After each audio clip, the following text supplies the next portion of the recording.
बिस्मिल्लाहिर्रहमानिर्रहीम, अस्सलाम वालेकुम, अ वेरी गुड मॉर्निंग। मैं हूं माया खान और मैं हूं शाहज़ेब अहमद और आप हमारे साथ बराह रास्त हैं सुबह सवेरे पाकिस्तान में। और प्रोग्राम का आगाज करेंगे सुबनामे के साथ, लेकिन साथ साथ बहुत ही अहम दिन है। और अभी हम यही बात कर रहे थे कि मरीम नवाज की प्रेस कॉन्फ्रेंस हो या आज के होने वाला जो है वो कोर्ट का सेशन हो, या इसके अलावा अगर हम आगे लेके बात करें तो रशिया की तरफ से तो जनाब पंजाब असम्बली की इजाजत के बाद अगर बात करें तो आईके का जो रशिया का टूर था उसको लेके जो है वो बताया गया या बयान आया वजीर खारजा जो रशिया की हैं उनकी तरफ से। बहुत ही अहम खबरें आई हैं कल और उसी के साथ जुड़ा हुआ आज का दिन कनेक्टिविटी के साथ। और सुबनामा में हम पूरी कोशिश करेंगे कि तमाम खबरें आप तक पहुंचाएं, आपको बताएं। जैसे कि सबसे पहले आईनी बहरान पर जो सुप्रीम कोर्ट में इस वक्त उसको नोटिस की समाअत है वो आज फिर होगी।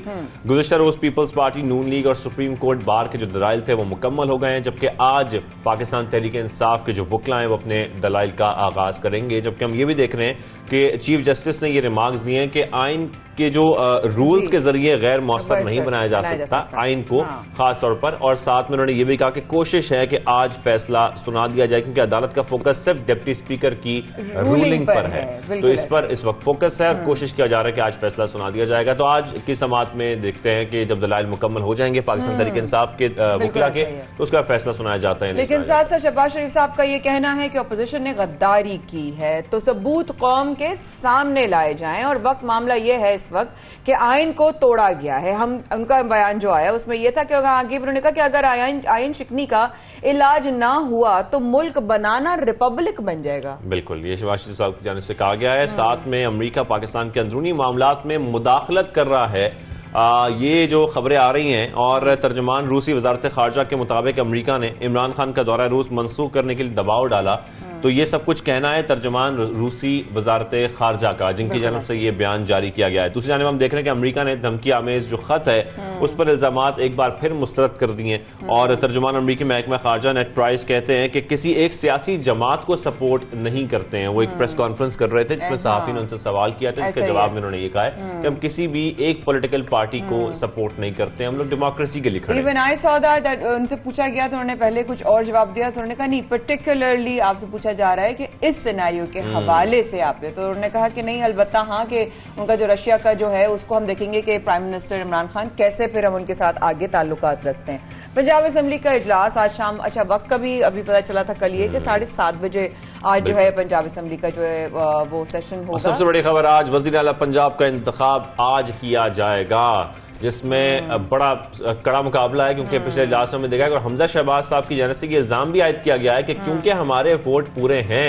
इसलिए परवेज इलाही साहब ने पिछला इजलास जो है वो मुलतवी करवाया। ये उन्होंने इल्जाम आयद किया है, यानी कि वो ये कह रहे हैं कि हमारे जो वोट्स हैं वो मुकम्मल हैं, हमारी गिनती पूरी है, हमारे नंबर पूरे हैं और मैं वजीर आला पंजाब मुंतखब हो जाऊंगा। तो व्हाट डू यू थिंक कि आज इसके आपको क्या नजर आता है, इंक्लिनेशन आज के दिन किस तरफ आपको नजर आती है? आप देखें, अब कुछ भी नहीं कहा जा सकता, क्योंकि जिस तरीके से हम देख रहे हैं कि पिछला इजलास मौखर हुआ है, उसके बाद पूरी कोशिश की गई। और कल गुज़िश्ता रोज हमने ये भी देखा कि वज़ीर आज़म पाकिस्तान इमरान खान की भी परवेज इलाही साहब और मुनीस इलाही से मुलाकात हुई है और उसमें बड़ी अहम बातें भी उसमें हुई हैं। तो कोशिश तो पूरी की जा रही है परवेज इलाही साहब की जानिब से भी कि जितने भी अरकान हैं उनको इकट्ठा किया जाए और जो अपनी नंबर गेम है वो पूरी की जाए। साथ में हमजा शहबाज साहब भी यही कोशिश कर रहे हैं। लेकिन दूसरी जानब हम ये भी देख रहे हैं कि पहले डिप्टी स्पीकर ने पंजाब असम्बली इजलास जो है वो 16 अप्रैल तक मौखर कर दिया था और अब खैर ये आज इंतखाब होने का जो इम्कान है, पॉसिबिलिटी का आज इंतखाब हो जाएगा 16 अप्रैल तक जो कर दिया था। लेकिन आगे एक और चीज जो मौखर हुई है वो ये हुआ है, मुत्तहदा अरब अमारात यानी कि यूएई ने पाकिस्तान के जो जिम्मे $2 अरब कर्ज की अदायगी मौखर कर दी है। साथ साथ ऑब्वियसली उन्होंने ये भी कहा पाकिस्तान ने यूएई को मार्च में $2 अरब की अदायगी करनी थी और मुत्तहदा अरब अमारात ने 2019 में, if we are not wrong, 2019 में पाकिस्तान को $2 अरब का ये कर्जा दिया था जो कि अब मौखर कर दिया गया। बिल्कुल। और एक और खबर ये आ रही है सुबनामा में कि इदारा शुमारियात के मुताबिक मुल्क में तजारती खसारे में 70% इजाफा हो गया है। मार्च 2022 का तजारती खसारा $3 अरब 44 करोड़ बढ़ गया है, जबकि रवा माली साल में जुलाई से मार्च तजारती खसारा $35 अरब और 93 करोड़ रहा है। तो जो हमारा ट्रेड डेफिसिट है वो इतना बढ़ चुका है, जिसमें हमारे मुख्तलिफ जब हमारे माशियात आते हैं वो जिक्र भी करते रहते हैं कि हम इसको जिस तरीके से वो पॉलिसी पॉलिसीज के हवाले से जिक्र कर रहे थे, बातचीत कर रहे थे, लेकिन अब हम देख रहे हैं कि ट्रेड डेफिसिट हमारा बहुत ज्यादा बढ़ चुका है क्योंकि हमारी जो एक्सपोर्ट्स हैं वो बहुत कम है, इंपोर्ट मुसलसल बढ़ती रही है। तो अब ये चीजें हुकूमत चेंज होने के बाद कैसे संभलती हैं, क्या होता है, अब ये तो वक्त आगे बताएगा। बहुत बड़ी अब तो इलेक्शन तरफ जा रहे हैं हम लोग। बहुत एग्जैक्टली। और तब तक क्या होगा हमारा, हम कहते हैं ना, आम आदमी कहते हैं साडा की बनेगा, तो वो हमारा क्या बनेगा, मुल्क का क्या हालात होंगे ऑब्वियसली। लेकिन इतना अहम दिन, हमने कहा कि जो कल का अहम दिन रहा, कल की प्रेस कॉन्फ्रेंस पे भी इतना कुछ बातें हुई, मरीम नवाज शरीफ ने बहुत सारी बातें की, तस्वीरें भी बहुत दिखाई, तनकीद भी बहुत ज्यादा ओपनली उन्होंने की, और अपने साथ अपना जो उनके मजीद रहनुमा भी थे PMLN के, वो भी साथ बैठे हुए थे कल का। फिर उसके बाद आज के मेरे ख्याल है शायद, if I am not wrong, program को आगे लेके चलते हैं, लेकिन if I am not wrong तो आज की तैयारी क्या से एवरीबडी इज जस्ट एकदम से समझे एक स्पीड में चल रहे हैं। आज बड़ा अहम दिन है असल में, क्योंकि आज हम देख रहे हैं कि सुप्रीम कोर्ट की जानिब से भी कहा गया है कि आज फैसला सुनाने के जो मुतवक्के है कि आज फैसला सुना दिया जाएगा जो समाज वक्त चल रही है आईनी बहरान पर। और दूसरी जानब हम ये भी देख रहे हैं कि वज़ीर आला पंजाब का भी इंतखाब आज होना है क्योंकि आज इजलास होने जा रहा है। साथ में ये बताया जा रहा है कि यह अहम तरीन इजलास जो है पंजाब असेंबली का वो आज शाम 7:30 बजे तलब किया गया है और वज़ीर आला पंजाब का इंतखाब इसमें किया जाएगा। पहले डिप्टी स्पीकर ने पंजाब असेंबली इजलास 16 अप्रैल तक मौखर कर दिया था जैसे कि आपको बताया। साथ में जराये के मुताबिक ये बड़ा इंपॉर्टेंट पॉइंट है कि हंगामा आराई में मुलव्वस ऑपोजिशन के 15 से 20 अफराद की रुकनीत मुअत्तल करने पर भी गौर किया जा रहा है। अगर ये मुअत्तल कर दिए जाते हैं तो फिर वोटिंग पे अच्छा खासा फर्क पड़ेगा ऑब्वियसली, क्योंकि फैसला स्पीकर की कायम करदा कमेटी की रिपोर्ट पर होगा। और ऑब्वियसली इधर भी PTI के अरकान जो है वो परवेज इलाही को वोट डालने की जो है वो हिदायत कर दी है। साथ में सियासी मामलात पर गुफ्तगू करने के लिए हमारे साथ कुछ लोग यहाँ पे आज हमारे साथ मौजूद होंगे, रहनुमा होंगे हमारे साथ PTI की भी, और साथ में और भी एक्सपर्ट्स हमारे साथ होंगे। लेकिन इस वक्त हमारे साथ जैन अली भट्टी साहब मौजूद हैं। बिल्कुल, स्पीकर असेंबली चौधरी परवेज इलाही के तर्जुमान है डॉक्टर जैन अली भट्टी जो हमें ज्वाइन कर चुके हैं। बिल्कुल ठीक है, उनसे सवाल शुरू करते हैं। अस्सलाम वालेकुम जी, बहुत शुक्रिया आपने हमें ज्वाइन किया, रमजान की ढेरों मुबारकबाद। लेकिन पहला सवाल जो कि बड़ा अहम दिन है, चौधरी परवेज इलाही वजीर आला पंजाब मुंतखब हो जाएंगे या नहीं, क्या कहिएगा? जी वालेकुम सलाम, बहुत शुक्रिया, सेम है। सबसे पहले तो मैं ये बता दूं कि जी जब 2018 के आम इंतखाबात के बाद वज़ीर आज़म पाकिस्तान इमरान खान साहब ने चौधरी परवेज इलाही साहब को बतौर स्पीकर नॉमिनेट किया था, तो उस इलेक्शन में भी चौधरी परवेज इलाही साहब ने हैरान कुन तौर पर पाकिस्तान मुस्लिम लीग नवाज के 22 अरकान के वोट लिए थे ज्यादा। PTI के जो वज़ीर आला का इंतखाब था उससे 22 वोट ज्यादा लिए थे।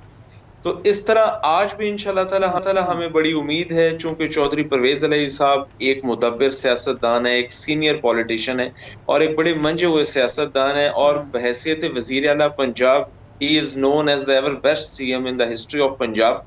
तो आज इंशाअल्लाह ताला जब शाम 7:30 बजे इजलास शुरू होगा उसमें इंशाअल्लाह ताला हमारे नंबर न सिर्फ पूरे हैं बल्कि इंशाअल्लाह ताला हम मुस्लिम लीग नवाज के भी अरकान असम्बली के जो है वो वोट तोड़ने में इंशाल्लाह कामयाब हो जाएंगे। चॉइस शुजात हुसैन और परवेज इलाही साहब में कोई नाराजगी चल रही है सर? ऐसी बातें सामने आ रही हैं। नहीं जी, ये बिल्कुल जो है वो मन घड़त और झूठी खबरें। इस हवाले से चौधरी शुजात हुसैन साहब के जो बेटे हैं वो भी ये मीडिया के ऊपर अपना वो है वो बयान दे चुके हैं कि जो है वो हमारे ख़ानदान जो है वो बिल्कुल इकट्ठा है और तमाम जो फैसले हैं वो चौधरी शुजात हुसैन साहब की जो है वो क़ियादत में किए जाते हैं और इस सिलसिले में किसी भी जो है वो मन घड़त अफवाहों पर कान ना धरा जाए। ठीक। अच्छा जन साहब, साथ में चंद रोज कबल साबिक गवर्नर पंजाब ने जो है अपने तहफ़्फ़ुज़ात का जो है इजहार भी किया था कि क्या वाकई इनकी चौधरी परवेज इलाही से ताल्लुकात ख़राब थे? इस पर भी क्लैरिटी दे दीजिएगा। जब गवर्नर सरवर साहब ने प्रेस कॉन्फ्रेंस की तो उसके बाद चौधरी परवेज इलाही साहब का जो रद्द-ए-अमल था इस प्रेस कॉन्फ्रेंस के हवाले से और गवर्नर साहब के हवाले से, चौधरी परवेज इलाही साहब ने कहा कि गवर्नर पंजाब चौधरी मोहम्मद सरवर साहब जो हैं वो बिल्कुल मेरे भाइयों की तरह हैं और इस सिलसिले में वो मुझे जो मर्जी कह सकते हैं, लेकिन मैं उनके बारे में जो है वो कोई भी बयान नहीं दूंगा या कोई भी बात जो है वो नहीं करूंगा, क्योंकि मेरा चौधरी सरवर साहब से जो ताल्लुक है वो बहुत पुराना है और वो बिल्कुल मेरे भाइयों की तरह। अच्छा ठीक है, यानी कि इसमें कोई सदाकत नहीं है। बिल्कुल। और साथ में वज़ीर आज़म पाकिस्तान इमरान खान की परवेज इलाही साहब से, मुनस इलाही साहब से मुलाकात हुई है। इस मुलाकात में खासतौर पर क्या बातें हुई, वज़ीर आज़म ने क्या हिदायत दी? इस हवाले से जी कल चौधरी परवेज अलैहि साहब, चौधरी मोहनस अलैहि साहब और चौधरी हुसैन अलैहि साहब ने जो है वो पाकिस्तान मुस्लिम लीग काफ के वफ्द की नुमाइंदगी की है। गवर्नर हाउस लाहौर में जो है वो वजीर आज़म इमरान खान साहब से मुलाकात हुई है। सबसे पहले तो जो पंजाब की मजमूई सियासी सूरत हाल है, इसके हवाले से तबादला ख्याल हुआ है और वजीर आला के इंतखाब के लिए जो है वो नंबर ऑफ फिगर्स के अरकान के जो है पाकिस्तान तहरीक इंसाफ और मुस्लिम लीग, इनकी जो इत्तेहादी जमातें दोनों आपस में इनके जो है फिगर्स कितने हैं, और अपोजिशन साइड पे पाकिस्तान मुस्लिम लीग नवाज और दीगर अपोजिशन पार्टीज जिनमें पाकिस्तान पीपल्स पार्टी है, तो उस हवाले से जो है वो तबादला ख्याल हुआ है। और आइंदा आने वाले सियासी सूरत हाल के हवाले से भी जो है वो चौधरी परवेज अलैहि साहब को जो है वो वजीर आज़म साहब ने जो है वो अहम हदायत दी हैं, बल्कि उन्होंने अपनी पार्टी को भी ये कहा है कि आप जो है चौधरी परवेज अलैहि साहब को वोट दें, और कोई भी जो पार्टी का मेंबर है प्रोविंशियल असेंबली का, वो जो है वो इनसे इनहराफ ना करे, और वरना उसके खिलाफ जो है हम स्ट्रिक्ट एक्शंस लेंगे। हाँ, लेकिन जैन साहब आपने कहा कि अगर आप लोग ऑब्वियसली परवेज साहब की आ जाती है अगर हुकूमत, तो फिर सबसे आपने कहा कि जो चीज़ें हैं जिस पे हमारा फोकस है, ज़रा सा उस पर वजाहत कर सकते हैं कि क्या चीज़ें हैं जिनको गोल या रोड मैप लेकर चलेंगे, जिन पर सबसे पहले जो है हमें प्रायोरिटाइज करना है, इन पर हमें फोकस करना है या इन पर हमारी टेंशन की जरूरत होगी? सबसे पहले तो जी हेल्थ और एजुकेशन के साथ साथ जो है वो हमने ऐसा एक जो है वो गवर्नेंस सिस्टम के मैकेनिज्म और लेवल को बेहतर बनाना है कि जिससे आम आदमी की फलाह बहबूद के लिए और उसको फैसिलिटेट करने के लिए और उसको रिलीफ दिलवाने के लिए जो है वो इकदाम किए जाएं। नंबर 1। नंबर 2, जो इस टाइम महंगाई का इशू आता है उसमें हमने प्राइस कंट्रोल कमेटीज हैं, उनको इस लेवल के ऊपर एक्टिव करना है कि ये जो मसनूई महंगाई लोकल लेवल के ऊपर, गली मोहल्ले के लेवल के ऊपर की जाती है, चेक एंड बैलेंस के सिस्टम को जो है वो मॉनिटरिंग सिस्टम को बेहतर से बेहतर बनाना है। और इसके अलावा हर शोबा में जो है वो हम इंशाल्लाह बेहतरी लाने की जो है वो कोशिश करेंगे, सो दैट के जो है वो आम आदमी को इंशाल्लाह जो है ना वो रिलीफ मिल सके, और वो जो है वो बेहतर से बेहतर जो है वो पंजाब का जो लेवल ऑफ गवर्नेंस है, वो तर्ज हुकूमत जो है पंजाब का वो मजीद बेहतर हो, मजीद बेहतर हो। जैन साहब आखिर में ये जरूर बताइएगा कि इस वक्त क्या सूरत हाल है, जैसे कि हम वोटिंग के हवाले से बात कर रहे थे, कुछ मुनरिफ अरकान भी, उनका भी इम्कान है वापस आने का, साथ में जैसे कि आप लोगों की जानब से दावा किया जा रहा था कि जो ऑपोजिशन के और खासतौर पर नून लीग के कुछ अरकान हैं वो भी पॉसिबिलिटी है कि परवेज अलैहि साहब को वोट देंगे, उनकी तादाद कितनी है? देखें जी, तादाद का तो आपको पता आज इलेक्शन में लग जाएगा, लेकिन इंशाल्लाह जो है वो ज्यादा से ज्यादा जो पीटीआई के टिकट के ऊपर इलेक्ट हुए हैं वो इंशाल्लाह ताला वजीर आज़म इमरान खान साहब की हिदायत के मुताबिक एज अ पार्टी हेड वो पाकिस्तान मुस्लिम लीग काफ और पाकिस्तान तहरीक इंसाफ के जो मुश्तरका उम्मीदवार हैं चौधरी परवेज अलैहि साहब, उनको वोट देंगे। और इंशाल्लाह ताला इसके अलावा जो है वो पाकिस्तान मुस्लिम लीग नवाज के भी कुछ अरकान जो है वो इंशाल्लाह चौधरी परवेज अलैहि साहब को अपना वोट देंगे। अवाम और पंजाब की कुछ से क्या मुराद है आपकी? ये कुछ में कितने शामिल हैं? ये अब आज जो फिगर इंशाल्लाह जब शाम को रिजल्ट आएगा तो क्लियर हो जाएगा। ठीक है जहन साहब, बहुत शुक्रिया, आपने हमें ज्वाइन किया। और जो आज बड़ा फैसला होने जा रहा है, वज़ीर आला पंजाब का इंतखाब होने जा रहा है, उस हवाले से हमसे गुफ्तगू भी कर रहे थे, लेकिन पीटीआई रहनुमा है फयाजुल हसन चौहान साहब, वो हमें जान कर चुके हैं। आपने भी कहा ना शाहजेब के पीटीआई रहनुमाओं को भी हिदायत दे दी गई है कि वो चौधरी परवेज अलैहि साहब को जो है वोट दें, तो डेफिनेटली उसे सवालात तो बिल्कुल। फयाजुल हसन चौहान साहब, आपको खुशामदीद करेंगे सुबह सवेरे पाकिस्तान में। आपसे सबसे पहले तो मैं यही जानना चाहता हूँ कि पार्टी की तरफ से इस वक्त आप लोगों को भी नोटिस मौसूल हुआ है कि वोट चौधरी परवेज अलैहि को देना है, ऐसी बातें सामने आई है साथ में, और क्या आप वोट देंगे और दीगर कितने अरकान परवेज अलैहि को वोट देने के लिए तैयार हैं, इस हवाले से भी बताइएगा। क्यों नहीं देंगे? हमारा तो ये नारा है कि सुलह हो कि जंग हो, इमरान खान के संग हो, सब हमें पसंद है, खून हो के रंग हो। और ये फयाजुल हसन चौहान का नारा पिछले 1.5 महीने से जो है वो सोशल मीडिया, इलेक्ट्रॉनिक मीडिया में गूंज रहा है। हम मुझसे पूछ रहे हैं कि इमरान खान साहब ने चौधरी परवेज अलैहि साहब को नामजद किया, आप वोट देंगे या नहीं देंगे? तो जनाब वोट देंगे, गज वज के देंगे, और सारे पार्लिमानी पार्टी हमारी इंशाल्लाह देगी, और जो लोग नहीं देंगे वो इंशाल्लाह डिफेक्शन क्लास के दायरे के अंदर आते हुए नाअहल और डीसी होंगे। फैज साहब ये तो बता दें कि जो कुछ भी पंजाब असेंबली में हुआ, क्या वो आपकी नजर में, आप पहले पता है जिम्मेदार कौन है? पहले तो मुझे एक बात बताएं, जिम्मेदार कौन है? दूसरा ये कि अरकान के खिलाफ जो है वो कानून के मुताबिक आपकी नजर में क्या कार्रवाई हो सकती है? देखिए, परसों जो पंजाब असम्बली के अंदर हुआ, ये दूसरी दफ़ा नून लीग ने हमजा शहबाज की क़यादत में गुंडागर्दी, बदमाशी, फस्तायत, नाजी इज़म का सबूत दिया है। पहले शुरू में आपको याद होगा, पहले 3 महीनों की बात है जब हमजा शहबाज ने अपनी क़यादत में जो है वो असम्बली के अंदर तोड़ फोड़ करवाई थी, पुरानी असम्बली हॉल के अंदर। उसी रवायत को ताज़ा करते हुए अब इन्होंने हॉल के अंदर भी, असम्बली हॉल में भी और अपोजिशन की लॉबी में भी और सेक्रेटेरिएट के मुख्तलिफ जगहों पे शीशे तोड़े, खिड़कियाँ तोड़ी, जितनी आपकी सीनरीज लगी हुई थी उनको गिरा के तोड़ा, इंफ्रास्ट्रक्चर डिस्टर्ब किया, हॉल के अंदर जना वो MPs की बैठने की जो चेयर थी उनको तोड़ा फोड़ा, जो सारी सोशल मीडिया के ऊपर वायरल हुई हैं चीज़ें। और उसको लीड जो है वो हमजा शहबाज, राना मशहूद और उज़मा बुहारी कर रही थी। तो मैं ये समझता हूँ इंतहाई काबिल मज़म्मत है और स्पीकर सेक्रेटेरिएट इस बात का कानूनी कॉन्स्टिट्यूशनल राइट रखता है कि उनके ख़िलाफ़ तादीबी कार्रवाई करे और उनको मुअत्तल करे, और इसके सरासर ज़िम्मेदार शहबाज शरीफ और हमजा शहबाज हैं। फैज साहब, पंजाब में गवर्नर राज लगने की बातें हो रही हैं, इस बात में कितनी सदाकत है? देखिए, मैं अभी नहीं समझता कि कोई गवर्नर राज लगने की कोई उम्मीद है। इंशाल्लाह हम वज़ारत आला का इलेक्शन जीतेंगे और चौधरी परवेज़ लाई साहब भरपूर तरीके से जो है वो मुंतखब होंगे, क्योंकि जो नंबर गेम है उस नंबर गेम के मुताबिक जो बल्ले के ऊपर मुंतखब हुए हैं वो वोट हमारे पास पूरे हैं। और हमने जो इनिशिएट कर दिया है डिफेक्शन क्लास के तहत, जो 10-12 लोग जो है वो लौटा हुए हैं, अलीम खान साहब जनाब 3-3 करोड़ रुपया एक प्राडो और एक प्लाट जनाब पार्क व्यू विलाज में, पार्क व्यू हाउसिंग सोसाइटी में दे रहे हैं।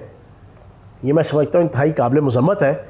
और इन्होंने पाकिस्तान की जमहूरियत और पाकिस्तान के पार्लिमानी सिस्टम को दोबारा दागदार किया है और अपनी साबका आला और अरफा बेमिसाल और ताबनाक जो रवायात थी नून लीग की और आले शरीफ की, उनके हाथों पपट बनते हुए, स्टूजिस बनते हुए अलीम खान ने जो अब ये सारा सिलसिला शुरू किया है, ये इंतहाई काबिल मज़म्मत है। और 63A जो आर्टिकल है उसमें लिखा हुआ है कि अगर कोई भी मेंबर पार्लियामेंट अपना पार्लिमानी ग्रुप छोड़ के दूसरे पार्लिमानी ग्रुप में शामिल हो जाता है तो उसके ऊपर डिफेक्शन क्लास लगती है। पिछले 8 दिनों के अंदर खुला के हमारे जो मेंबर्स इनके साथ बैठ के प्रेस कॉन्फ्रेंस कर रहे हैं, इनके साथ बैठ के नारेबाजी कर रहे हैं, इनके साथ बैठ के मूवमेंट कर रहे हैं, बयानबाजी कर रहे हैं, ये काफ़ी प्रूफ है इनको डिफेक्शन क्लास के दायरा इख्तियार में लाने के लिए। और उसके लिए हमने सारा प्रोसेस कंप्लीट कर लिया है। सारा process secretary general Asad Umar की तरफ से नोटिस आ गया है, उसके बाद स्पीकर सेक्रेटेरिएट में जनाब वो प्रॉपर इनिशिएट करके इलेक्शन कमीशन को 1 दिन तक चला जाएगा। और उस पूरे प्रोसेस के कंटेक्स्ट में इन अफराद का वोट किसी खाते में भी जो है वो तसव्वुर नहीं किया जाएगा। हाँ, ये PTI को वोट देंगे तो लीगली वो वोट कंसिडर होगा। PTI के अलावा, अपनी पार्टी के अलावा ये दूसरी पार्टी का वोट कंसिडर नहीं इनका होगा। क्या साहब, नून लीग भी हमजा शहबाज के लिए भरपूर जान लगा रही है, और अगर हमजा शहबाज वोटिंग में कामयाब हो गए तो क्या होगा? और साथ में कहीं कौमी असेंबली जैसे हालात तो नजर नहीं आएंगे सूबाई असेंबली में, आप समझते हैं? एक बात तयशुदा है कि नून लीग सर धड़ की बाजी नहीं लगा रही, डॉलर और रुपए की बाजी लगा रही है, ख़रीदो फरोख्त की बाजी लगा रही है, हॉर्स ट्रेडिंग की बाजी लगा रही है, खच्चर और घोड़े और लोटे बनाने की जो है वो बाजी लगा रही है, जो इनके ख़ानदान का वतीरा है। पाकिस्तान की सियासत में सबसे पहले जजेस को, जनरलों को, जर्नलिस्टों को और पार्लियामेंटेरियंस को ख़रीदने की ज़िम्मेदारी और तुर्रा इम्तियाज़ ये आले शरीफ के सीने पे सजा हुआ है। आज से 35-40 साल पहले से ये अपनी उन रवायात को ताज़ा करते हुए सर धड़ की बाजी जो है वो रुपये लगाने में, ज़मीर ख़रीदने में, लोगों के दिमाग ख़रीदने में, लोगों की एफिलिएशन ख़रीदने में जो है लगा रहे हैं, जो इंतहाई काबिल मज़म्मत, और पूरा पाकिस्तान इनको थू कर रहा है। लाहौर के अंदर आप लिख लें, इंशाअल्लाह अगले इलेक्शन के अंदर नून लीग के टिकट से जो इलेक्शन लड़ेगा उसकी ज़मानतें ज़ब्त होंगी। ये हालात आ चुके हैं। तभी तो ये बाप बेटा दोनों इस वक्त भाग रहे हैं इलेक्शन से। पहले तो ये बड़ी तड़ियाँ लगाते थे, बड़ी बढ़के लगाते थे पिछले 2 साल से कि इलेक्शन करा लो, इलेक्शन करा लो। PTI को ये तड़ियाँ देते थे। अब भीगी बिल्ली बने हुए हैं, अब घिगी बंदी हुई है इनकी। क्यों नहीं आते इलेक्शन की तरफ? क्यों अदालत से जाके टेक्निकल इंसाफ लेने के चक्करों में हैं? आ जाए, इलेक्शन लड़ लें। अब हवाएं ही करेंगी रोशनी का फ़ैसला, जिस दिए में जान होगी वो दिया रह जाएगा। लेकिन इनको अकल समझ आ गई है कि इनके चेहरे बेनकाब हो गए हैं। इजराइली सफारतकारों से, इंडियन सफारतकारों से, गैर मुल्की ताकतों के सफारतकारों से मिलके जो साजिश उनके डॉलरों और उनके अशारों के ऊपर रचाई थी वो बेनकाब हो गई। बेचारे दोनों बाप बेटा प्राइवेट लिमिटेड के तहत जनाब HK ने सिलाई हुई थी, अब उसके कच्छे बना के और उसकी निकरें बना के जो है वो लाहौर की नहर में जनाब ये डुबकियाँ मारें या चुल्लू भर पानी लेके उसमें डुबकियाँ मारें। इसके अलावा इनके पास और कोई काम नहीं है। और मुझे तो यकीन जाने शहबाज शरीफ की हालत उस दिन देखने वाली थी। उस दिन साहब बहादुर आए थे जनाब वजारत उज़्मा का ख्वाब लेकर असम्बली हाल के अंदर, और जब गए थे तो साबिक MNA बन के गए थे, ठीक है ना। तो इस वजह से इनके पल्ले कुछ भी नहीं है। अब इलेक्शन होगा और अगर खुदा न खास्ता कोई ऐसी चीज़ होती है तो हमारे पास प्लान B और C मौजूद है। इनको HK नहीं पहनने देंगे इंशाल्लाह, बेगम रहे। अगला सवाल है कि अगर असम्बली तहवील होने के बाद की बात करते हैं तो इमरान खान साहब ने PTI के रहनुमाओं को क्या हिदायत दी है इलेक्शन की तैयारी से पहले, जरा ये भी बताइएगा प्लीज। देखें, इमरान खान साहब ने कल गवर्नर हाउस में क्लियर कट कहा कि जो MNA MPAs मेरे साथ इस मुश्किल वक्त में खड़े हुए हैं उनके टिकट फाइनल और कंफर्म है, और इंशाल्लाह आवाम उन तमाम MNA MPAs को अपना हीरो बना के अपने सर पे बैठाएगी और अगले इलेक्शन में इमरान खान साहब 2/3 मेजॉरिटी के साथ वज़ीर आज़म बनेंगे। किसी किस्म के किसी इत्तेहादी, किसी किस्म की ब्लैकमेलिंग, किसी किस्म की मजबूरी का शिकार नहीं होंगे, और पाकिस्तान की और इस्लाम की सरबुलंदी के लिए और पाकिस्तान की खुददारी और गैरत, सर्वाइवल और बका के लिए एक बेमिसाल और ताबनाक इंशाल्लाह अपना किरदार अदा करेंगे जो सारी दुनिया इंशाल्लाह देखेगी। अच्छा फयाज साहब, ये बताएं, मौजूदा दौरे हुकूमत में PTI को इत्तेहादियों के साथ चलना पड़ा, मजबूरी थी, लेकिन आपको क्या लगता है आने वाले इलेक्शन में आप लोगों को इतनी अक्सरियत मिल जाएगी कि इत्तेहादियों की जरूरत ना पड़े, या तब भी इत्तेहादियों की जरूरत ही पड़ेगी हुकूमत बनाने के लिए? आपके सामने KPK के दूसरा मरहला बलदियाती इलेक्शन का वो आपके सामने है। आपके प्रोग्राम की वसातत से पूरी पाकिस्तानी कौम को मैं बता दूं कि 2015 का लोकल बॉडी का इलेक्शन और 2018 का जनरल इलेक्शन हम पाँचवें नंबर पे थे इन तमाम अजला में। मालाकंड डिवीज़न, मानसरा डिवीज़न, एबटाबाद डिवीज़न और मानसरा डिवीज़न नून लीग का गढ़ था। इन दोनों इलेक्शंस के रिजल्ट की मैं तनाजुर में मैं बात कर रहा हूँ, हवाई बात नहीं कर रहा। और मालाकंड डिवीज़न ये सारा जमात इस्लामी, JUI और नून ANP का गढ़ था। अब इलेक्शन हुआ है, 70% वोट आवाम ने PTI को दिया है। 100 में से 70 वोट।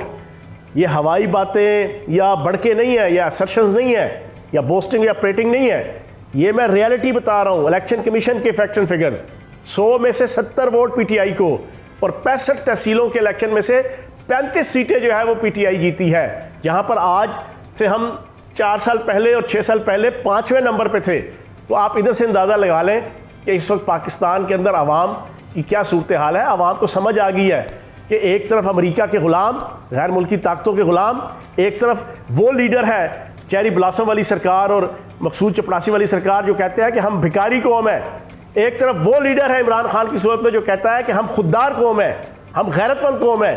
एक तरफ वो मकसूद चपरासी वाली करप्शन ज़दा लीडरशिप और ख़ानदान है जो आवाम को कहता है कि हम भीख मांगते हैं। दूसरी तरफ इमरान खान है जो कहता है कि नहीं, हम पाकिस्तान एक एटमी ताकत है, एक खुददार मुल्क है, एक आज़ाद मुल्क है, हम अपने फैसले आज़ादी के साथ करेंगे, आज़ाद खारजा पॉलिसी के साथ करेंगे। हम किसी से दुश्मनी नहीं चाहते, ना अमेरिका से, ना इंडिया से, ना यूरोप से, लेकिन हम अपनी गैरत और खुददारी का सौदा भी नहीं करेंगे। तो आवाम ने इन दोनों में से चूज़ किया, खुददार को, बागैरत को, हौसलामंद को, और पाकिस्तान की इज्जत और वकार का झंडा बुलंद करने वाले इमरान खान को। आपको अगले इलेक्शन में नजर आ जाएगा इंशाल्लाह। अच्छा फयाज साहब, अभी आपने जिक्र किया ऑब्वियसली कि जो इस वक्त साथ खड़े हैं इमरान खान साहब के, वो आगे हीरो की तरह नजर आएंगे। हीरोज की बहुत जो है वो रिस्पॉन्सिबिलिटी होती है, और वील सी इंशाल्लाह कि they have to practise what they preach as well. But आप सवाल अगर करते हैं सुप्रीम कोर्ट से, किस फैसले की और क्या फैसले की उम्मीद है? देखिए, मैं अपनी एक पर्सनल असेसमेंट बता दूं, ये मेरी पर्सनल असेसमेट है। एक अपनी फोर्सी होती है, एक बीइंग अ पॉलिटिकल वर्कर, और जो सारा पाकिस्तान की सियासत और अदालती सिस्टम, और इसमें मेरे ख्याल में 3 नुकात के ऊपर मबनी सुप्रीम कोर्ट का फ़ैसला आएगा। शायद डिप्टी स्पीकर कासिम सूरी के हवाले से एक कोई किसी किस्म की कोई आपकी डिसीजन आ जाएगा, दूसरा आएगा कि सदर मुमलिकत ने जो फ़ैसला दिया वो ठीक दिया, असम्बलियाँ टूट गईं और री इलेक्शन करवाया जाए। और तीसरा कि पाकिस्तान के अंदर ये जो गैर मुल्की साजिश का हम ऐलान कर रहे हैं उसके ऊपर कोई JIT बना दी जाए जो इन्वेस्टिगेट करे कि वाकई ये जो मेमो, केबल और ये लेटर ये जो आया है इसकी रियलिटी क्या है और इसका इस अदम एतमाद के साथ क्या ताल्लुक़ है, क्या लिंक है, क्या इसके साथ जना इंटरलिंक है कि नहीं है, उस पर एक JIT बना दी जाएगी। मेरी एक असेसमेंट कहती है कि शायद कुछ इस किस्म का फैसला होगा। इलेक्शन है आपके जुलाई के पहले हफ्ते में। बिल्कुल फयाज हसन चौहान साहब, JIT बनेगी, बहुत शुक्रिया। ये आप कह रहे हैं आपके मुताबिक है, और जिस तरीके से आप डिप्टी स्पीकर की रूलिंग के हवाले से बात कर रहे हैं तो वो तो ऑब्वियसली जो जजमेंट है वो तो उसी के ऊपर ही आनी है। और जिस तरह से हम ये भी देख रहे हैं कि चीफ जस्टिस ने अपने समाअत के दौरान ये कहा भी है कि रिमार्क्स दिए हैं कि आइन को रूल्स के जरिए गैर मौसर नहीं बनाया जा सकता और अदालत का फोकस सिर्फ डिप्टी स्पीकर की रूलिंग पर है। जब उनका फोकस ही डिप्टी स्पीकर की रूलिंग पर है, इसका मतलब है कि जो फैसला पॉसिबल है वो इसी हवाले से आएगा और उसके बाद जारी बात है सदर पाकिस्तान ने जो असेंबली तैयार करने का कहा गया। यहाँ पर एक ब्रेक शामिल कर लें, ब्रेक के बाद वापस आते हैं।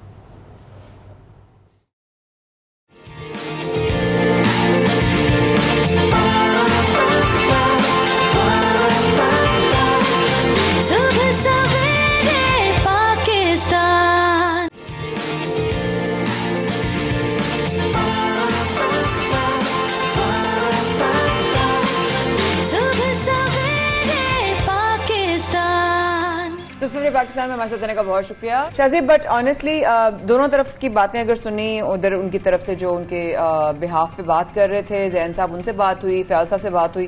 फयाज साहब अगर हम देखें तो वो दिखा रहे हैं PTI का मौका कि they have an assessment on everything as an you know very common man. मेरा परसेप्शन ये बना कि they are very clear what is going to happen, what will happen. And वो चीज एक ऑब्वियसली एक होता है कॉन्फिडेंस जी और एक होता है जरा सा एक बारीक सी लाइन होती है और it also crosses. But let's see obviously अगर कहीं ना कहीं हमें ये भी दिखाना, देखना और बात करने की जरूरत है कि इसकी चांसेस कुछ और चीजों के भी बन सकते हैं या नहीं बन सकते हैं, उस पर भी बहुत ज्यादा सवालात उठते हैं। बिल्कुल, और जैसा कि रिमार्क्स सामने आ रहे हैं उस रिमार्क्स से यही लग रहा है कि फैसले में भी ज्यादा फोकस जो है वो जाहिर बात है फोकस इसी पर ही करना चाहिए कि जो डिप्टी स्पीकर की रूलिंग है अब वो आईनी है या उसके क्या पॉसिबिलिटीज है, उसमें क्या होना चाहिए, क्या उसको रिवर्स किया जाएगा, क्या क्यों। आपकी बात काट रही बहुत सारी हूँ, लेकिन एक सवाल बहुत मैं जरूरी कहूंगी आप जरूर कीजिएगा कि क्या एक आम आदमी भी अप्लाई कर सकता है, क्योंकि एक आम आदमी अगर चाहे तो क्या वो भी इस तरह की केयर टेकिंग गवर्नमेंट के लिए अपनी जगह बना सकता है? बिल्कुल, ये सारे सवाल करना बहुत जरूरी है। हमें ज्वाइन किया साबिक justice Islamabad high court Mohammad Ramzan Chaudhry साहब ने। जस्टिस साहब आपको खुशामदीद कहेंगे। सबसे पहले तो हम जो देख रहे हैं कि हुकूमत की तरफ से जस्टिस रिटायर्ड गुलजार अहमद साहब का नाम दिया गया है निगरान वजीर आजम के लिए, लेकिन सर निगरान वजीर आजम के लिए क्राइटेरिया होता क्या है बनने के लिए? जो आदमी MNA इलेक्ट हो सकता है, नेशनल असेंबली का मेंबर बन सकता है, वो निगरान वजीर आजम या वजीर आजम भी बन सकता है। ठीक। तो क्राइटेरिया तो मेन यही है। जो MNA का क्राइटेरिया है कि वो पाकिस्तान का सिटीजन हो और वो नाअहल ना हो किसी ओहदे को करने का, कोई उसके खिलाफ डिस्क्वालिफिकेशन ना हो जो आर्टिकल 61, 62 और 63 आइन में है। तो हर वो शख्स जो ये अहलियत रखता है, बेशक वो कोई रिटायर्ड ऑफिसर हो, बेशक वो कोई रिटायर्ड आर्मी पर्सनल हो, बेशक कोई रिटायर्ड जज हो, बेशक वो कोई पॉलिटिशियन हो, बेशक वो कोई MNA हो, वो साबिक मिनिस्टर हो, तो वो उसका नाम जो है वो तजवीज़ किया जा सकता है। सर आपकी आवाज थोड़ी कम हो गई, लेकिन इसका मतलब है एक आम आदमी जो कि अगर MNA नहीं भी है या वो कोई गवर्नमेंट अगर MNA बनने की अहलियत रखता है जी, तो उसका नाम जो है वो तजवीज़ किया जा सकता है। यानी कि कोई आम टीचर भी हो या कोई हाउस वाइफ भी हो या कोई कॉर्पोरेट में कोई जॉब करता हो, शादी भी अप्लाई कर सकता है।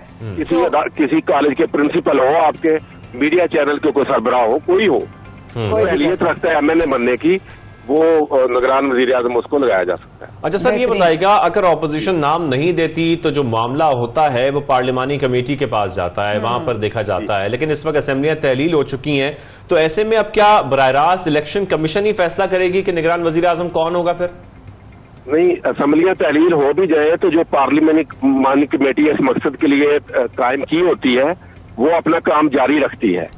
तो ये नाम जाएगा, पहले तो वो चिट्ठी लिखेंगे, जो कुछ चिट्ठी लिख दी गई है, जो लीडर ऑफ अपोजिशन है अब लीडर ऑफ अपोजिशन की चिट्ठी का वो 1-2 दिन इंतजार करेंगे कि वो अपना कोई नाम भेजते हैं या नहीं भेजते, या जो नाम गवर्नमेंट ने तजवीज किया है उस नाम के ऊपर को उनको ऑब्जेक्शन तो नहीं लगाते, वो एतराज तो नहीं करते। अगर तुम को एतराज नहीं करते तो समझे वही नाम फाइनल है। अगर वो एतराज कर देते हैं या अपना नाम दे देते हैं कि जी आपका नाम मौजूद नहीं है, हमारी तरफ से ये नाम मौजूद है, लेकिन रमजान साहब और डेडलॉक आ जाता, कोई फैसला नहीं होता। प्रॉब्लम ये है कि ना नाम दिया जा रहा है ना एतराज किया जा रहा है, वो तो इसमें तो बात ही नहीं कर रहे। अभी तो उन्होंने अभी रात 9:30 बजे चिट्ठी मिली है उनको, लीडर ऑफ अपोजिशन को। ठीक है, आज मेरा ख्याल वो जवाब देंगे, या नाम भेजेंगे या कोई एतराज लगाएंगे। आज वो लिखेंगे चिट्ठी, और मेरी इन्फॉर्मेशन ये है कि वो नाम नहीं दे रहे, ये बात बल्कि आप खबर ही समझ लें, वो ये ऑब्जेक्शन लगा रहे हैं कि जो नाम आपने दिया है ये नाम हमें सूटेबल नहीं लगता, इससे हमें एतराज। तो जब ऑब्जेक्शन लगा दिया जाएगा, वो सूटेबल नहीं लगता, तो फिर उसके बाद क्या होगा? अब जब वो एतराज लगा देंगे तो अब सदर साहब के पास ये चॉइस रह जाएगा कि वो ये केस पार्लिमानी कमेटी को भेज दें, और पार्लिमानी कमेटी भी बाहर है, उसमें भी अपोजिशन वाले नहीं बैठेंगे, तो ये चला जाएगा इलेक्शन कमीशन ऑफ पाकिस्तान को। अल्टीमेटली इलेक्शन कमीशन के पास चला जाएगा, वो फैसला करेगा। अच्छा, ठीक है, ओके सर, ये भी जरा साथ बता दीजिएगा कि एक आम आदमी को समझने के लिए कि अगर असेंबलियां तहवील हो जाती हैं तो असेंबलियां तहवील होने के बाद कितने रोज में निगरां सीट लाना लाजिम है? ये 2 हफ्ते से पहले ये प्रोसेस में 2 हफ्ते लग जाते हैं। अच्छा, तो सदर ने जब नाम चिट्ठी लिखनी होती है लीडर ऑफ अपोजिशन को, उसको 2-3 दिन देने होते हैं कि जी आप अपना नाम भेजें। But maximum is 2 weeks. Parliamentary committee में लगता है 3 दिन, और फिर 7 दिन लगते हैं इलेक्शन कमीशन में। But maximum is 2 weeks. ये 10 से 15 दिन का ये टाइम लगता है। 10 से 15 दिन, लेकिन 10 से 15 दिन में लाजमी करना होता है, जरूरी?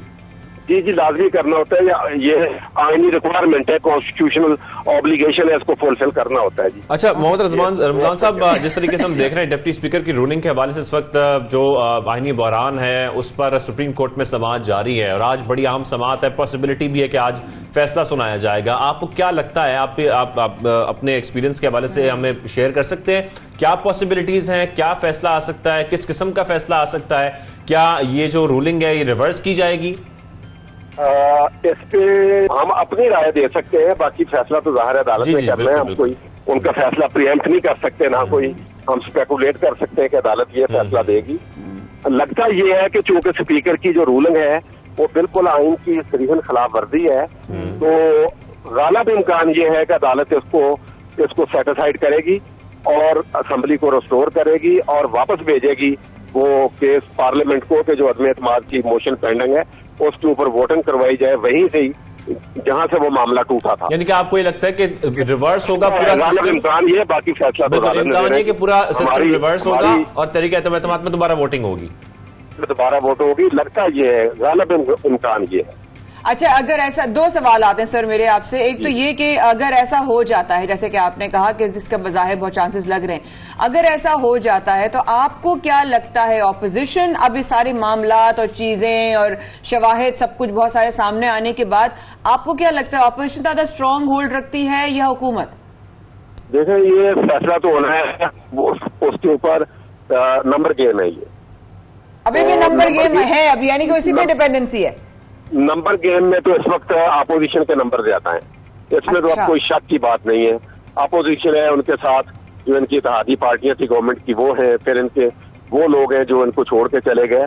तो इस वक्त जो नंबर गेम है उसमें तो अपोजिशन जो है उसका पलड़ा भारी नजर आ रहा है। अच्छा सर, एक और चीज, मैंने कुछ माहिर कानून बात कर रहे थे तो उसमें मुझे एक सवाल जहन में रह गया था, आज आप हैं तो आपके होने का फायदा उठाते हुए सवाल करना चाहूंगी। वो ये कि एक बात ये भी आई थी कि अगर बार बार इस तरह से स्पीकर के रूलिंग को चैलेंज किया जाएगा कानून में, अदालत में बार बार, तो कल को ये एक तरह का ट्रेंड ना बन जाए कि बार बार किसी रूलिंग को चैलेंज करने के लिए लोग कोर्ट जा रहे होंगे। उसके बारे में क्या कहना चाहेंगे?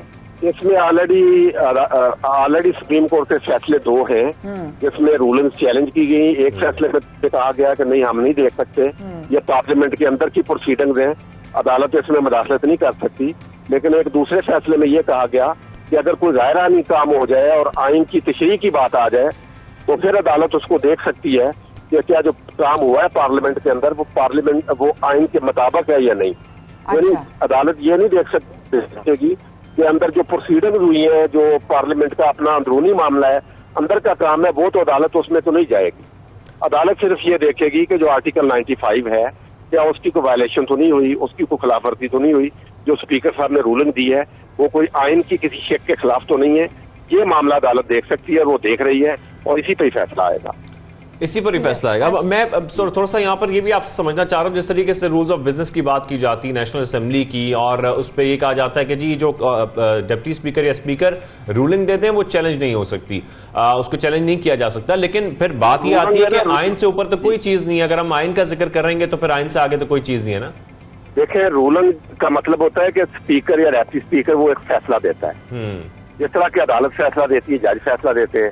अब हाई कोर्ट फैसला देती है तो कोई फैसला गलत हो तो हम सुप्रीम कोर्ट ले जाते हैं, सुप्रीम कोर्ट उसको देख लेती है। बिल्कुल। अब स्पीकर ने जो भी फैसला देना है उसने आइन और कानून के जाब्ते के अंदर रह के उसके ताबे देना है। अगर वो कोई ऐसा फैसला दे देते हैं जो आइन के जाब्तों के खिलाफ है, जो रूल्स ऑफ बिजनेस के खिलाफ है, जो सेटल्ड पार्लियामेंट्री वो रवायात है उसके खिलाफ है, तो उसको फिर अदालत देख सकती है कि क्या ये फैसला आइन के दायरे के अंदर है या आइन कहीं आइन से मुतसादम है, बाहर निकल रहा है। तो यही चीज अब अदालत ने देखनी है इस केस में। जो पटिशन आई है, जो सुओ मोटो नोटिस हुआ है, वो इस बात पे हुआ है कि अदालत ने ये देखना है कि जो स्पीकर साहब की रूलिंग है, जो उन्होंने कह दिया कि इससे वोटिंग नहीं हो सकती अपने एतमाद की मोशन के ऊपर, उन्होंने उसको टर्न डाउन कर दिया, रद्द कर दिया। क्या उन्होंने उसको सही रद्द किया या उनको उसके ऊपर वोटिंग करवानी चाहिए? अच्छा सर गुलजार सर, अगर इस आपने बात की वायलेशन की, ठीक है, अभी मैं आपसे एक ही सवाल के दो रुख करती हूँ, आप अपने हिसाब से जवाब दीजिएगा। एक तो ये कि अगर वायलेशन साबित हो जाता है उस पर कानूनी कार्रवाई क्या बनती है, एक सवाल। दूसरा सवाल ये कि कुछ लीडरान जो ऑपोजिशन के हैं उन्होंने बड़ा एग्रेसिवली जो है वो इजहार किया कि ये सजा होनी चाहिए और यूं करना चाहिए। तो क्या इस तरह के बयानात देना ये भी कानून की वायलेशन में नहीं आते, क्योंकि सजा देना नहीं देना वो कानून है और वो कोर्ट के हाथ में है, तो उस पर आप क्या कहेंगे? मेरा ख्याल है चूंकि अब मामला भी अदालत में है, अभी अदालत ने फैसला देना है। आपने बिल्कुल सही फरमाया कि अभी तो अदालत सुन रही है केस को, तो बाहर मीडिया के ऊपर बैठ के फैसले दे देना, अपनी अदालत लगा लेना कि इसने ये जुर्म किया, इसको ये सजा दे दें, इसने ये जुर्म किया, ये सजा दे दें, तो ये कोई मुनासिब बात नहीं है। लोगों को इससे एहतियात करना चाहिए। और इसमें ये आप देखें कि सजा इसमें कोई नहीं होनी, इसमें फैसला ये होना है कि क्या स्पीकर की रूलिंग जो है वो आईनी थी या गैर आईनी थी, क्या वो गलत थी या सही थी। अगर अदालत कहेगी कि गैर आईनी थी, गलत थी, उसको खत्म कर देगी, सेटिसाइड कर देगी। और कहेगी इसके बाद जितने इकदाम हुए वो सारे इकदाम खत्म है, केस वापस जाएगा, पार्लियामेंट रिस्टोर हो जाएगी। उनको कहेंगे कि आप एक टाइम फ्रेम के अंदर दोबारा इजलास लाएं और उसके ऊपर वोटिंग करवाएं। इतना ही होगा और इसके आगे अदालत इसके आगे नहीं जाएगी। ये बाकी सारी वो अपने अपने बिल्कुल। और तमाम जितने भी चाहे पीटीआई के इस वक्त रहनुमा हैं या ऑपोजिशन के रहनुमा हैं, उनको सिर्फ और सिर्फ इस वक्त जो इंतजार है वो सुप्रीम कोर्ट के फैसले का है, और उससे पहले कोई अपना फैसला किसी का सुनाना बनता नहीं है। बहुत शुक्रिया। मोहम्मद रिजवान चौधरी साहब हमारे साथ मौजूद थे, साबिक जस्टिस इस्लामाबाद हाई कोर्ट, और उन्होंने हमारी रहनुमाई फरमाई, जिस तरीके से उन्होंने हमें पूरा गाइड भी किया निगरान वज़ीर आज़म के हवाले से भी, खासतौर पर क्या पॉसिबिलिटीज हैं, क्या सुप्रीम कोर्ट से फैसला सुनाया जा सकता है। और अपनी अदालतें ना लगाएं यहाँ सुप्रीम कोर्ट पर, और अदालत पर भरोसा रखें। जब आपने उस तरफ रुख किया है तो फिर भरोसा भी रखें। हम हाफ वे करते हैं, 50-50 रखते हैं, कुछ अपने हाथ में और कुछ ऊपर वाले के हाथ में, तो ऊपर वाले के हाथ में भी देना चाहिए। और अब हमने बहुत सारी चीजें, हम दुआ भी कर रहे होते हैं, लेकिन अल्लाह ताला की चीजें बेहतरी होती है। लेकिन क्या अगर क्रिकेट के मैदान की बात करें तो क्या वहां पे बेहतरी कोई आई है? कुछ अब बेहतरी आई है लेकिन कभी नहीं भी आती, जैसे कि हमने गुज़िश्ता रोज मैच में देखा है कि कोशिश तो अच्छी की गई, परफॉर्मेंस अच्छी दिखाई हमारी टीम ने मेरे ख्याल में, मतलब ठीक था, लेकिन टारगेट मेरे ख्याल में और बेहतर शायद दिया जा सकता था। लेकिन पाकिस्तान के खिलाफ सीरीज का वाइट T20 था, ऑस्ट्रेलिया ने 3 विकेटों से ये जीत लिया, 163 रन का हदफ आखिरी ओवर में हासिल किया। पाकिस्तान ने 162 रन बनाए, इसमें बाबर आजम की अगर बात की जाए तो 66 रन बनाकर वो नुमाया रहे। खुशदिल शाह ने 24 बनाए, मोहम्मद रिजवान ने 23 रन बनाए। अब क्रिकेट पर मजीद गुफ्तगू हमें करनी है, जानना है क्या मसाइल थे, क्या वजह थी कि हम ये T20 मैच हार गए। बिल्कुल मुझसे ना पूछें आप ये कि क्यों हमारे वजह पूछें आप एक्सपर्ट के साथ। सीनियर क्रिकेट राइटर और एनालिस्ट सोहेब अलवी साहब हमारे साथ मौजूद हैं। सोहेब अलवी साहब को खुशामदीद करेंगे सुबह सवेरे पाकिस्तान में। सर, बेहतरीन परफॉर्मेंस थी, तो पहले तो ये बताएं कि पाकिस्तान को फिर फतह के लिए कितनी, पहली बात तो ये कि ये फतह कितनी अहम थी जो हमें नहीं मिल सकी। देखिए, पहली बात यह है कि पाकिस्तान टीम ने फिर एक दफा सिलेक्शन में मेरे ख्याल में मिस्टेक की है। हसन अली को वापस लाके आपने ODIs में डिसाइड after the ODI कि he is just not getting back into form since the World Cup 2020। अब उसके बाद आपने उसको दोबारा खिलाना, एक सॉलिड T20 मैच था जबकि आपके पास दहानी बैठे हुए हैं। आप ये देखें ऑस्ट्रेलियंस ने जब उनके पास टॉप प्लेयर्स नहीं थे तो उन्होंने यही मैच अपनी सेकंड बल्कि थर्ड स्ट्रिंग बॉलिंग अटैक से जीता है। तो आपने अपने आप को भरोसा करना चाहिए था। Dahani should have played in place of Hasan, जिन्होंने 3 ओवर में 30 रन दे दिए, जो कि एक्सपेक्टेड था। और दूसरा ये है कि आपने हैदर अली, जो कि आपका इतना इनफॉर्म बैट्समैन है, T20 में परफॉर्म कर रहा है, उसकी जगह आपने इफ्तिखार को खिलाया। अगर इफ्तिखार को खिलाया था कि वो ऑफ स्पिन भी कर लेता है, तो जब वक्त पड़ा तो आपने ऑफ स्पिन नहीं कराई। So there was a lot of things wrong. Planning गलत थी, मुझे लगता है सिलेक्शन गलत थी, और फिर उसके बाद जो एक चीज है जिसमें किसी की गलती नहीं है, रादर देन उन 2-3 लोगों की जो बल्लेबाजी करने आए after Babar left, and that was Iftikhar and then obviously जो दूसरे बल्लेबाज थे आसिफ, कि उन्होंने वो जिम्मेदारी नहीं दिखाई, हवा में गेंद मारना शुरू कर दी जब कि बाबर आजम आउट हो चुके थे। तो इसलिए आई फील कि कुछ on the field tactical mistakes भी हमसे, और ये जो हम 162 पहुंचे हैं ये भी उस्मान कादिर की वजह से पहुंचे। तो वो जिसने आखिरी 5 ओवर में तो 50 रन उसकी वजह से बने, his contribution was very big in those 50 runs। और पहले 5-6 ओवर में हमारे 10 रन की एवरेज से गई, तो ये जो बीच में 7-14 या 7-15 का जो था, जहां 7 रन पर ओवर से खेले, वहां पे हम मैच हारे। अच्छा सोहेब सर, इस तरह उर्दू कहावत है ना, दहिया छूना, जैसे कि हम जीत के दहिया छू कर आ गए, तो अगर अब ये जितना लंबा गैप आ रहा है तो उसमें अब अगला हम किसके पाकिस्तान के साथ किसका और कब देखते हैं T20 खेलने की जो सीरीज है? ये T20 तो आपके जाके अब श्रीलंका में होंगे समवेयर एंड जून और जुलाई में मेरे ख्याल में। आपके ODIs आ रहे हैं कि वेस्ट इंडीज 3 ODIs खेलेंगे वो सेकंड वीक ऑफ जून में, तो you will be back to ODIs। लेकिन T20 में आप अभी काफी दूर हैं, और उसके बाद फिर ऑब्वियसली वर्ल्ड कप है ऑस्ट्रेलिया में, तो आप खेलेंगे मैचेस जुलाई अगस्त में। फिर आई थिंक न्यूजीलैंड भी आ रही है, और इंग्लैंड आपके साथ T20 खेलेगी। So there is a lot of time. But अगर पाकिस्तान ने यही फेवरेटिज्म दिखाया, यारी दोस्ती दिखाई, अपने प्लेयरों को ऐसा चांस दिया कि किसी तरह वो 2 विकेट ले ले या भी 40 रन बना ले, जिससे ये हो जाए कि चलो भाई तुम टीम में आगे, दूसरा नहीं आएगा, This culture has to break in Pakistan. This culture has to break in Pakistan. Very well said, actually. Sohaib Alvi साहब, 4 मुल्की सीरीज से मुतालिक ICC क्या फैसला कर सकता है? कोई पॉसिबिलिटीज हैं पाकिस्तान, इंडिया, इंग्लैंड और ऑस्ट्रेलिया की सीरीज की? इसमें ICC का कोई दखल नहीं है। It has nothing to do with cricket। ना ICC कुछ कर सकती है। अगर इंडिया का फॉरेन ऑफिस ने अलाउ किया तो ये सीरीज होगी, वरना नहीं होगी। ठीक है, यानी कि ये सारी इस वक्त कह लें कि उनके कोर्ट में बॉल है कि अगर उनकी फॉरेन जो है वो ऐसी आ गया फैसला कोई फॉरेन ऑफिस से, तो फिर ये पॉसिबिलिटी ये सीरीज हो जाए। बिल्कुल ऐसा ही है। अच्छा सर, ये था टेस्ट चैंपियनशिप के लिए पाकिस्तानी ऑस्ट्रेलिया से मैच हार कर अहम पॉइंट्स जो हैं वो गंवा दिए हैं। अच्छा, I obviously being a layman I don't know technicalities of it, but since आप होते हैं ना तो समझने में थोड़ी आसानी भी होती है। तो अब मजीद कितने टेस्ट मैचेस पाकिस्तान के बाकी हैं जिन्हें फाइनल में जाने के लिए जो है वो जीतना जो है वो जरूरी है या लाजमी होगा? देखिए, और टॉप ऑफ माय माइंड तो मुझे नहीं पता, आपके पास 3 टेस्ट श्रीलंका में है, फिर आप इंग्लैंड के खिलाफ 3 टेस्ट खेल रहे हैं, फिर आपने न्यूजीलैंड के खिलाफ खेलना है। सो आई सपोज 10 से 12 टेस्ट मैचेस आपके पास अभी मौजूद हैं, and they are all at home, सिवाय श्रीलंका के। आप जो होम पे खेल रहे हैं, इंग्लैंड और न्यूजीलैंड के खिलाफ आप घर पे खेल रहे हैं। लेकिन हमने ऑस्ट्रेलिया के खिलाफ देखा है कि होम एडवांटेज डजंट मैटर। आपने 2018 या 19 जब भी न्यूजीलैंड के साथ यूएई में खेला था, वहां पे हार गए थे उनसे। So anything is possible. जब तक वो जो बात हमने शुरू में की थी, जब तक आपका सिलेक्शन जो है वो बहुत ज्यादा मेरिट पे नहीं होगा, जरा सा लाइक्स डिसलाइक्स कप्तान कोच की नहीं आएंगी, तो प्रॉब्लम रहेगा। आपको बहुत ज्यादा मेरिट के ऊपर लेना है और नए लड़कों पे रिलाई करना है।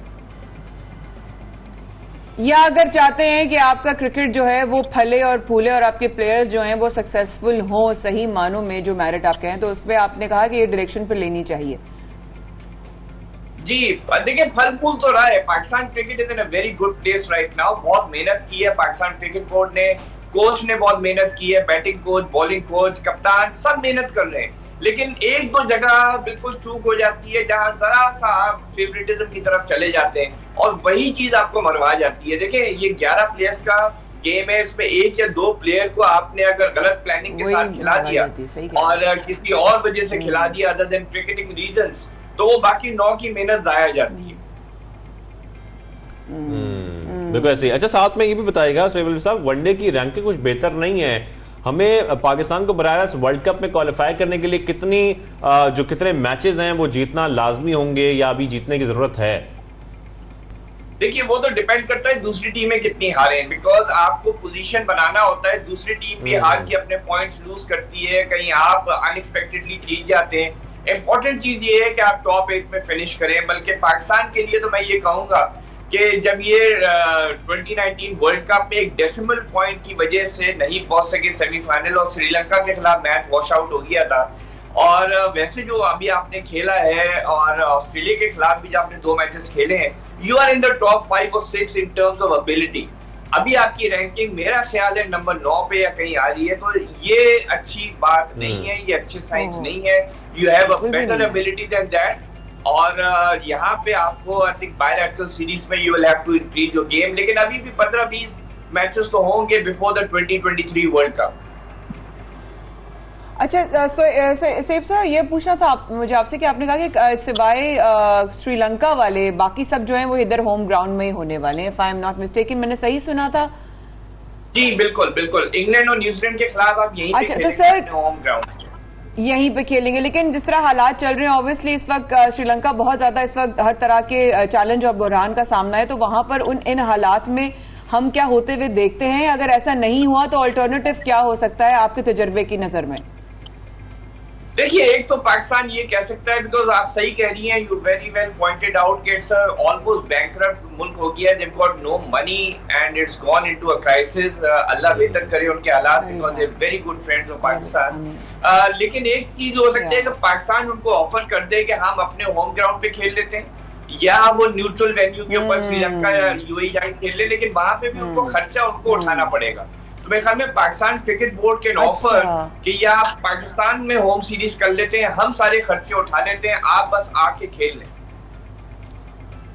यही ज्यादा जरूरी होगा, क्योंकि ऑब्वियसली आपस में इतने सफाती ताल्लुकात, इतने अच्छे ताल्लुकात रहे हैं। यहाँ से पाकिस्तान जब ट्रैवल करके जाते हैं श्रीलंका, इतनी ज्यादा रिस्पेक्ट मिलती है, सब कुछ मिलता है, लेकिन अगर वो एक बुरे वक्त में हैं और क्रिकेट को बहाल रखने के लिए और उनके लिए भी एक अच्छी उम्मीद के लिए, तो मेरा ख्याल है सर ये बहुत अच्छा सिनेरियो क्रिएट हो जाएगा अगर आज सर आप कह रहे हैं तो। लेकिन एक और चीज मैं यहाँ कहूंगा कि देखें, ये होते हैं प्राइवेट अरेंजमेंट्स, इसमें स्पॉन्सरशिप अगर श्रीलंका क्रिकेट के पास है, so they will cover the expenses and the series can still happen in Sri Lanka। लेकिन सिर्फ ये देखना पड़ेगा कि वहाँ पे क्राउड आएगा, वहाँ पे हालात क्या होंगे, वहाँ पे पॉलिटिकल हालात खराब ना हो जाए, लड़ाई झगड़े ना हो जाए जैसे अभी आजकल हो रहे हैं।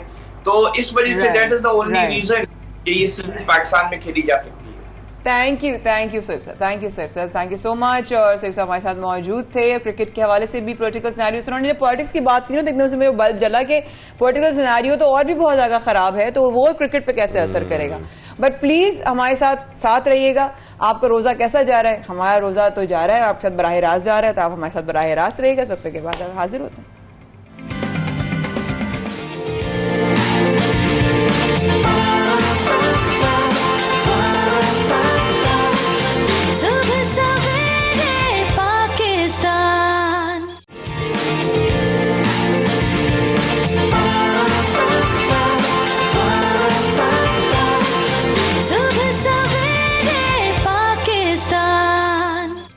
एक तो फिर सबसे पहले पाकिस्तान में मैसेज देने का बहुत शुक्रिया। आप हमारी हंसी और हमारे मजाक से बिल्कुल परेशान ना हो, क्योंकि हम दोनों जो है वो रमजान में जो है कोशिश कर रहे हैं कि ज्यादा से ज्यादा एनर्जी बरकरार रख सकें। इसलिए उस वक्फे में जिसमें हम आपको वक्फा देते हैं, हम कोशिश करते हैं हम थोड़ा सा हंसले खेलें ताकि हमारी एनर्जी जो है वो ऊपर रहे। और इस पर भी एक सर्वे होना चाहिए, मैं समझती हूँ कि कैसे इंसान अपनी रोजे में एनर्जी लेवल्स को बरकरार रख सकता है। जब एनर्जी आपकी थोड़ी डाउन हो जाए तो आपको, और वैसे भी आपको दूसरे लोगों से भी एनर्जी मिलती है। हम देखते हैं माशाल्लाह माया बहुत एक्टिव है, तो कभी मैं थोड़ा डाउन होता हूँ तो माया को देखकर हमारी एनर्जी जो है ना वो एकदम बूस्ट अप हो जाती है। मुझे खुद ही माया माशाल्लाह वाकई बहुत एनर्जेटिक है, लेकिन एनर्जेटिक इस वक्त जो है ना वो मुल्क के सियासी हालात भी चल रहे हैं और वो इतने एनर्जेटिक हो चुके हैं कि इस वक्त बड़ी अजीब सी सूरत हाल बन चुकी है। सियासी सूरत हाल खासतौर पर अवाम बड़ी कंफ्यूजन का शिकार है, बड़े परेशान है। उनकी परेशानी इस वजह से नहीं है कि आपके मुल्क का वज़ीर आज़म कौन है या इस वक्त सियासी सूरत-ए-हाल क्या चल रही है, सुप्रीम कोर्ट क्या फैसला करेगी। अवाम इसलिए परेशान है क्योंकि जो महंगाई है, जो प्रॉब्लम्स हैं अवाम की, वो दूर होना बहुत ज़रूरी है। उनका दूर जाना अवाम से बहुत ज़रूरी है, जो कि नहीं हो पा रहा, और वो मसाइल वहीं के वहीं खड़े हैं। तो हम देखिए रहे दौरान शाज़ी वक्त देखिए कोई इस तरह 6 माह के दौरान जो है वो मुल्क की जो हमारी माली हालात है वो मजीद बदतर हो गई है, और कितना परसेंट बदतर हुई है, वो मोर देन 50% जो है वो बदतर हो गई है। बिल्कुल, गैलप पाकिस्तान के हालिया सर्वे से ये पता चला है कि 54% पाकिस्तानी घरानों के माली हालात मजीद खराब हो गए हैं, अच्छे होने के बजाय खराब हुए हैं, जिनमें 36% ने बदतर और 18% ने इंतहाई बदतर करार दिए। इंतहाई बदतर अब हम खुद अंदाजा कर सकते हैं क्या हो सकते हैं, लेकिन इस पर हम जान भी लेते हैं। मेरे ख्याल में हमारे साथ मौजूद हैं executive director Gallup Pakistan Bilal Gilani साहब, उनसे हम जानते हैं कि ये बदतर और शदीद बदतर, इंतहाई बदतर से क्या मुराद है उनकी। बिलाल साहब को खुशामदीद कहेंगे सवेरे पाकिस्तान में। अस्सलाम वालेकुम, कैसे हैं आप? जी बिल्कुल ठीक ठाक, आपको रमजान मुबारक हो। बिलाल भाई आपका रमजान मुबारक। रोजे आए आपके? रोजे चल रहे हैं, कैसे चल रहे हैं रोजे? बिल्कुल ठीक जा रहे हैं, यहाँ इस्लामाबाद में मौसम अच्छा है तो इसलिए अच्छे जा रहे हैं। जान के किया था मैंने ये सवाल, है ना, जान के किया था मैंने ये सवाल। लेकिन इस्लामाबाद का जो बादल वाला मौसम है वही अच्छा है, सियासी मौसम तो गर्मा गर्म चल रहा है, सही शदीद, बहुत शदीद गर्म है जी, बिल्कुल। तो बिलाल साहब ये बताएं, जो आपने सर्वे किया है और इतनी सियासी गर्मा गर्मी चल रही है, अवाम का तो इससे कोई लेना देना नहीं है, और मेरे ख्याल में बड़ा आपने सही टाइमिंग पे ये सर्वे किया है कि अवाम की क्या सूरत हाल है, उनके घरानों के हालात कितने खराब हो गए हैं। तो जरा इस सर्वे के हवाले से बताइएगा कि कितने फीसद अफराद की कितनी और क्या राय शामिल थी इसमें? बिल्कुल, तो ये एक सर्वे है जो हम क्वार्टरली बेसिस पे करते हैं, और ये है कि आम पाकिस्तानी के जो माशी हालात हैं, उनके अपने हाउस होल्ड की जो इकॉनमी चल रही है उसके बारे में ये पूछा जाए कि वो क्या है, क्योंकि सियासतदान जो हैं वो बुलंदोबाग जो है वो अपने दावे करते हैं कि इकॉनमी इधर से उधर चली गई है, मगर आम पाकिस्तानी की इकॉनमी कैसी है उस पर ना बात होती है, ना कोई सर्वे किया जाता है, ना कोई स्टेटिस्टिक्स पेश किए जाते हैं। तो हम एक स्टेटिस्टिक्स पेश करने की कोशिश कर रहे हैं कि आम पाकिस्तानी का घराने के हालात क्या हैं। सवाल किया गया कि आपके घर वालों के माली हालात पिछले 6 महीने के मुकाबले में कैसे है।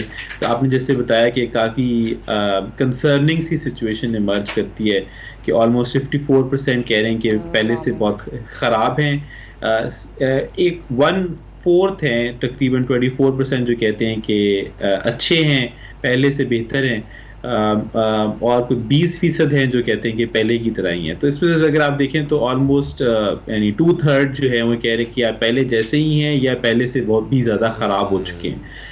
तो ये एक आई थिंक काफ़ी कंसर्निंग सी बात है कि लोगों के जो अपने हालात हैं उनमें ना तो या तो कोई तब्दीली नहीं आ रही, जो कि प्रॉब्लमेटिक है क्योंकि महंगाई तो बढ़ती जा रही है, तो अगर इकॉनमी उनकी अपने आमदनी में इजाफा नहीं हो रहा, महंगाई तो बढ़ रही है। बिलाल भाई तब्दीली तो आ रही है क्योंकि महंगाई तो बढ़ती जा रही है, तो चेंज तो आ रहा है, लेकिन उसमें जो आम आदमी है ना वो पिछड़ा जा रहा है, अच्छा चेंज नहीं आ रहा। कहते हैं change is always good, but this change is not good. Certainly not जी। ख्वातीन में ये तशवीश के उनके माली हालात ख़राब हो रहे हैं, ये मर्दों से भी ज़्यादा हैं, और इसको जब हम स्टडी करते हैं तो हमें मालूम होता है कि ख्वातीन ने क्योंकि घर का खर्चा चलाना होता है, जो घर के अंदर के एक्सपेंसेस हैं, मर्द हज़रात उनको पैसे दे देते हैं और कहते हैं कि आप इसी में गुजारा करें, तो ख्वातीन में ये तशवीश ज़्यादा पाई जाती है कि अब क्या होगा। बिल्कुल उनका मैनेज करना ना कि इसी में करो, गुजारा करो, मैनेज करो, यही है। और उनका स्ट्रेस लेवल भी बढ़ता है, उनका फिजिकल जो है वो स्ट्रेस लेवल भी बढ़ता है, मेंटल स्ट्रेस भी बढ़ता है, हर तरह से उनकी एनर्जी लेवल जो है। बिलाल साहब इसमें हम देख रहे हैं कि 36% आपने बदतर और 18% इंतहाई बदतर करार दिए इस सर्वे के मुताबिक। ये इंतहाई बदतर से क्या मुराद है खासतौर पर? जी बिल्कुल, सो ये एक स्केल के तौर पे हम उनको लोगों के सामने ऑप्शंस रखते हैं कि आप अपने हालात को रेट करें। तो इसमें ये जो बहुत बदतर है, ये वो लोग कह रहे हैं कि नहीं, थोड़े बहुत भी हालात ख़राब नहीं हुए, और अभी हम 6 महीने पहले की बात करें कि उससे मुआवजा करें तो थोड़े बहुत भी नहीं बल्कि बहुत ही ज़्यादा, यानी उनकी आप समझ सकते हैं कि उनकी आमदन में कोई शदीद तरीन कमी हुई है, या उनके घर में कोई बेरोज़गार हो गया है, या उनके जो मीन्स ऑफ अर्निंग थी वो रिड्यूस हो गई हैं, लोगों ने उनके पैसे नहीं दिए, कारोबार बंद हो गया है। ये वो तकरीबन 5 में से 1 पाकिस्तानी ऐसा है कि जिसको शायद शदीद गुर्बत का अब वो शिकार हो चुका है। तो ये बहुत ही कंसर्निंग है कि 5 में से 1 बिल्कुल कंसर्निंग है। जो एक स्टॉक एक्सचेंज है उस पर पॉइंट्स गिर रहे हैं, माली हालात हम देख रहे हैं, इस तरह के भी बहरान आ रहा है, इलेक्शंस के ऑब्वियसली होना ना होना, आज ऑब्वियसली आम आवाम का। तो इस्लामाबाद में आप रहते हैं तो वहां पर जिस तरह सियासी माहौल चल रहा है उसका असर होने की वजह से क्या आपके सामने कोई स्टडीज आई हैं या कोई लोगों का कोई रुझान या कोई फीडबैक? आम पाकिस्तानी जो है वो ये जो पावर कॉरिडोर्स की ये सियासत है, एक तरह से बहलाती साजिश है और महलाती एक्टिविटी है, उससे वो थोड़ा सा कट ऑफ भी है, क्योंकि उसका मसला ये है कि इकॉनमी जो है वो आज भी डिलीवर नहीं कर रही और कल भी डिलीवर नहीं कर रही थी।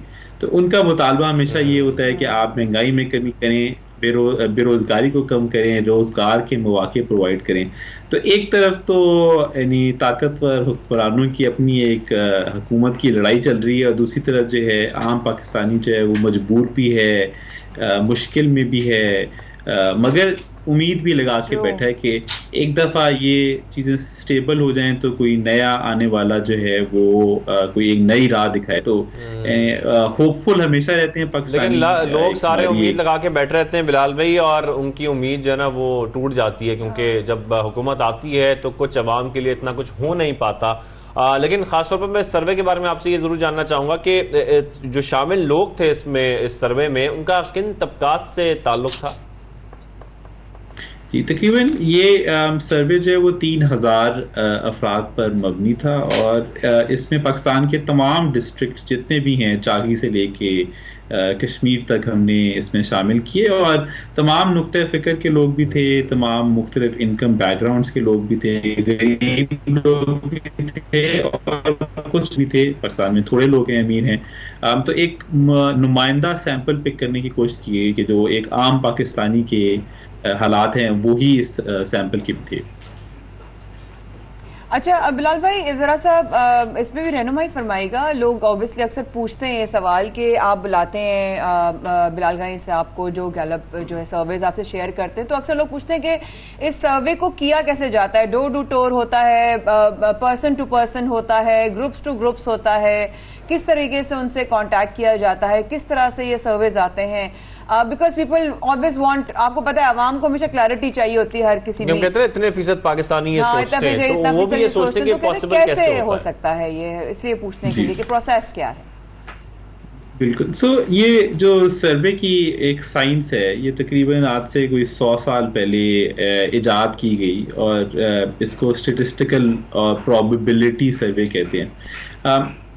हम जो सर्वे करते हैं वो आमतौर पर एक फेस टू फेस सर्वे होता है। मसलन ये कि ये 3000 जो इंटरव्यूज किए गए, ये कोई एक टीम बनाएगी तकरीबन 100 से 150 लोगों की, वो उनको हमने, जैसे पाकिस्तान में से आप एक नुमाइंदा सैंपल पिक करने के लिए नुमाइंदा इलाके चूज कर लेते हैं। तो सेंसस में कोई 1.5 लाख के करीब सेंसस सर्कल्स हैं, तो यानी एसेंशली 1.5 लाख के करीब यूनिट्स हैं जिनके अंदर 200 से 250 आबादी पर मबनी एक सर्कल्स बने हुए हैं। तो हम उन 1.5 लाख में से, जैसे कुरानदाजी होती है उस तरह से एक कुरानदाजी के तौर पर उसमें से 200 इलाके चुन लेते हैं और वो 200 इलाके कहीं भी आ सकते हैं, ना हमें मालूम होता है कि एक बिल्कुल प्रोबेबिलिटी बेस्ड हम उसमें से पिक कर लेते हैं। तो कभी वो चागी में निकल आते हैं कुछ सैंपल पॉइंट, कुछ जो हैं वो स्कर्दू में निकल आते हैं, कुछ लाहौर में निकल आते हैं, कुछ इस्लामाबाद के कुछ अर्बन इलाकों में निकल आते हैं। एक शख्स जो है वो वहां से उन इलाकों में जाता है, जाके वो एक रैंडम चूज करता है। लोग थे इस वाले सर्वे में, कितने तादाद थी लोगों की, if you have a number? जी, 3010 अफराद जो हैं उनको चूज किया, जिसमें मर्द और ख्वातीन दोनों शामिल थे, तकरीबन 3000 के करीब। ठीक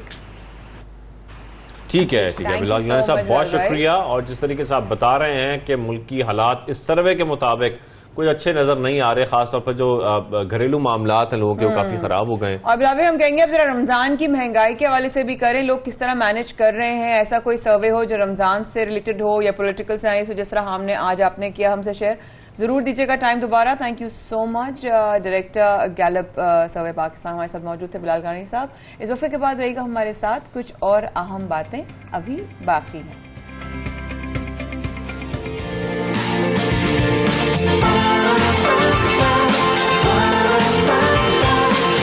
सुबह सवेरे पाकिस्तान,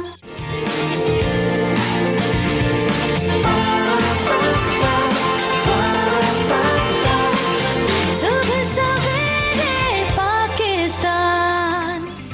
एक बार फिर हमारे साथ रहने का बहुत शुक्रिया। सवेरे पाकिस्तान में शाहजेब और माया बेचैनी से कर रहे थे आपका इंतजार, क्योंकि अब जो बात है ना वो शायद आपको रोजे के इस वक्त में आज के दिन में जगा दे, आपको बेदार कर दे, आपके जो है ना वो होश वापस ले आए। या आप खवातीन को खबर सुना रही हैं। बिल्कुल खवातीन को खबर सुना रही हैं। क्या जबरदस्त समझदार भाई है मेरा, मतलब क्या इशारे जो है ना वो आप समझ जाते हैं।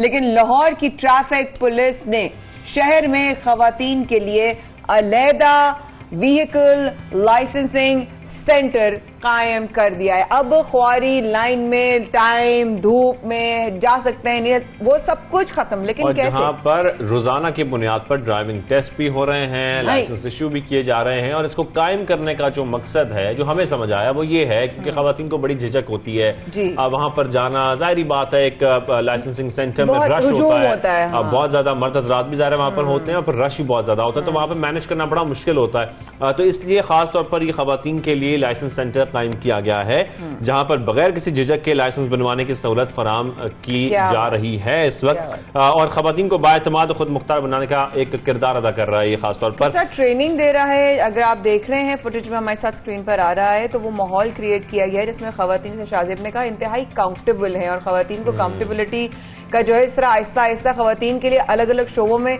मौक़े जो है फराम करने की शुरुआत हो चुकी है, वक्त देख रहे हैं हम। लेकिन साथ साथ इस तरह असिस्टेंस मिल रही है, ये बहुत कमेंडेबल है।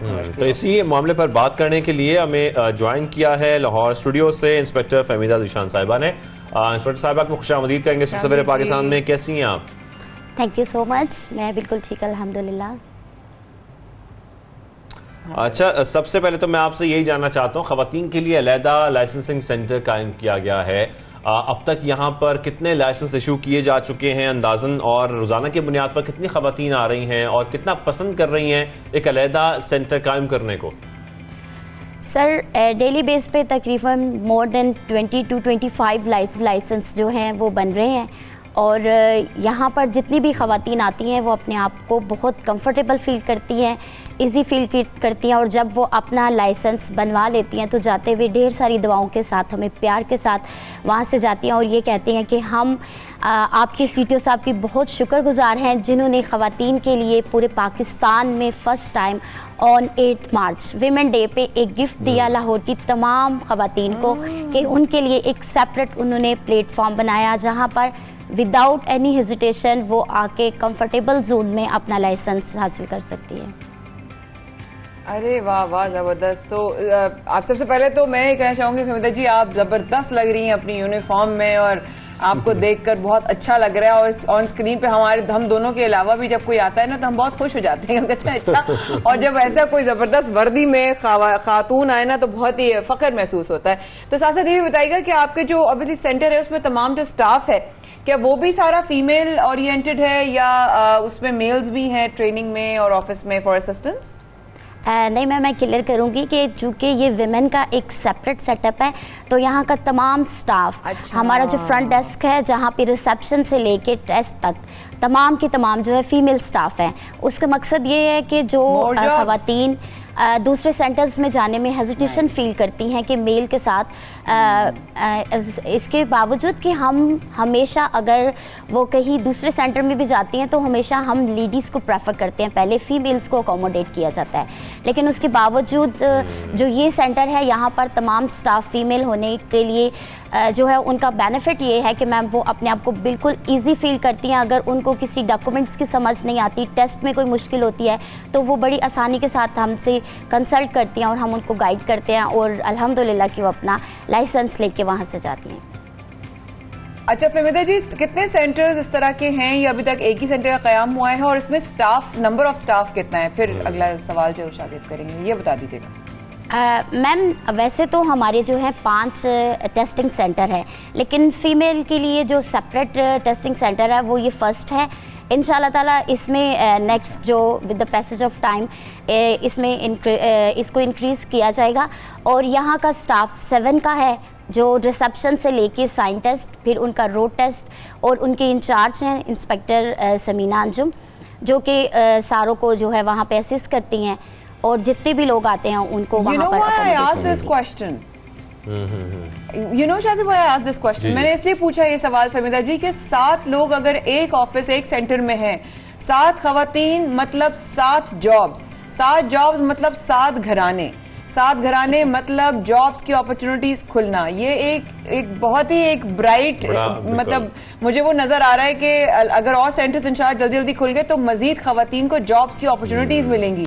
ये बहुत जबरदस्त बात मुझे लगी थी। प्लीज। अच्छा फहमीदा साहबा, यहाँ पर ये बताइएगा कि ड्राइविंग जो यहाँ पर टेस्ट लिया जा रहा है खास तौर पर, इसमें क्योंकि हम देखते हैं कि जो जहाँ पर ड्राइविंग टेस्ट लिया जाता है वहाँ पे क्राइटेरिया, बल्कि मैं आपसे जानना चाहता हूँ कि क्राइटेरिया बेसिकली क्या होता है ड्राइविंग टेस्ट का पाकिस्तान में, चाहे वो खवातीन के लिए हो या मर्दों के लिए हो, उसमें बेसिकली कितने मराइल से उनको गुजरना पड़ता है, किस किस्म का ड्राइविंग टेस्ट होता है, और किन मुश्किलात से उनको गुजारा जाता है ताकि वो ये प्रूव कर दें कि वो एक अच्छे ड्राइवर हैं ये लाइसेंस हासिल करने के लिए?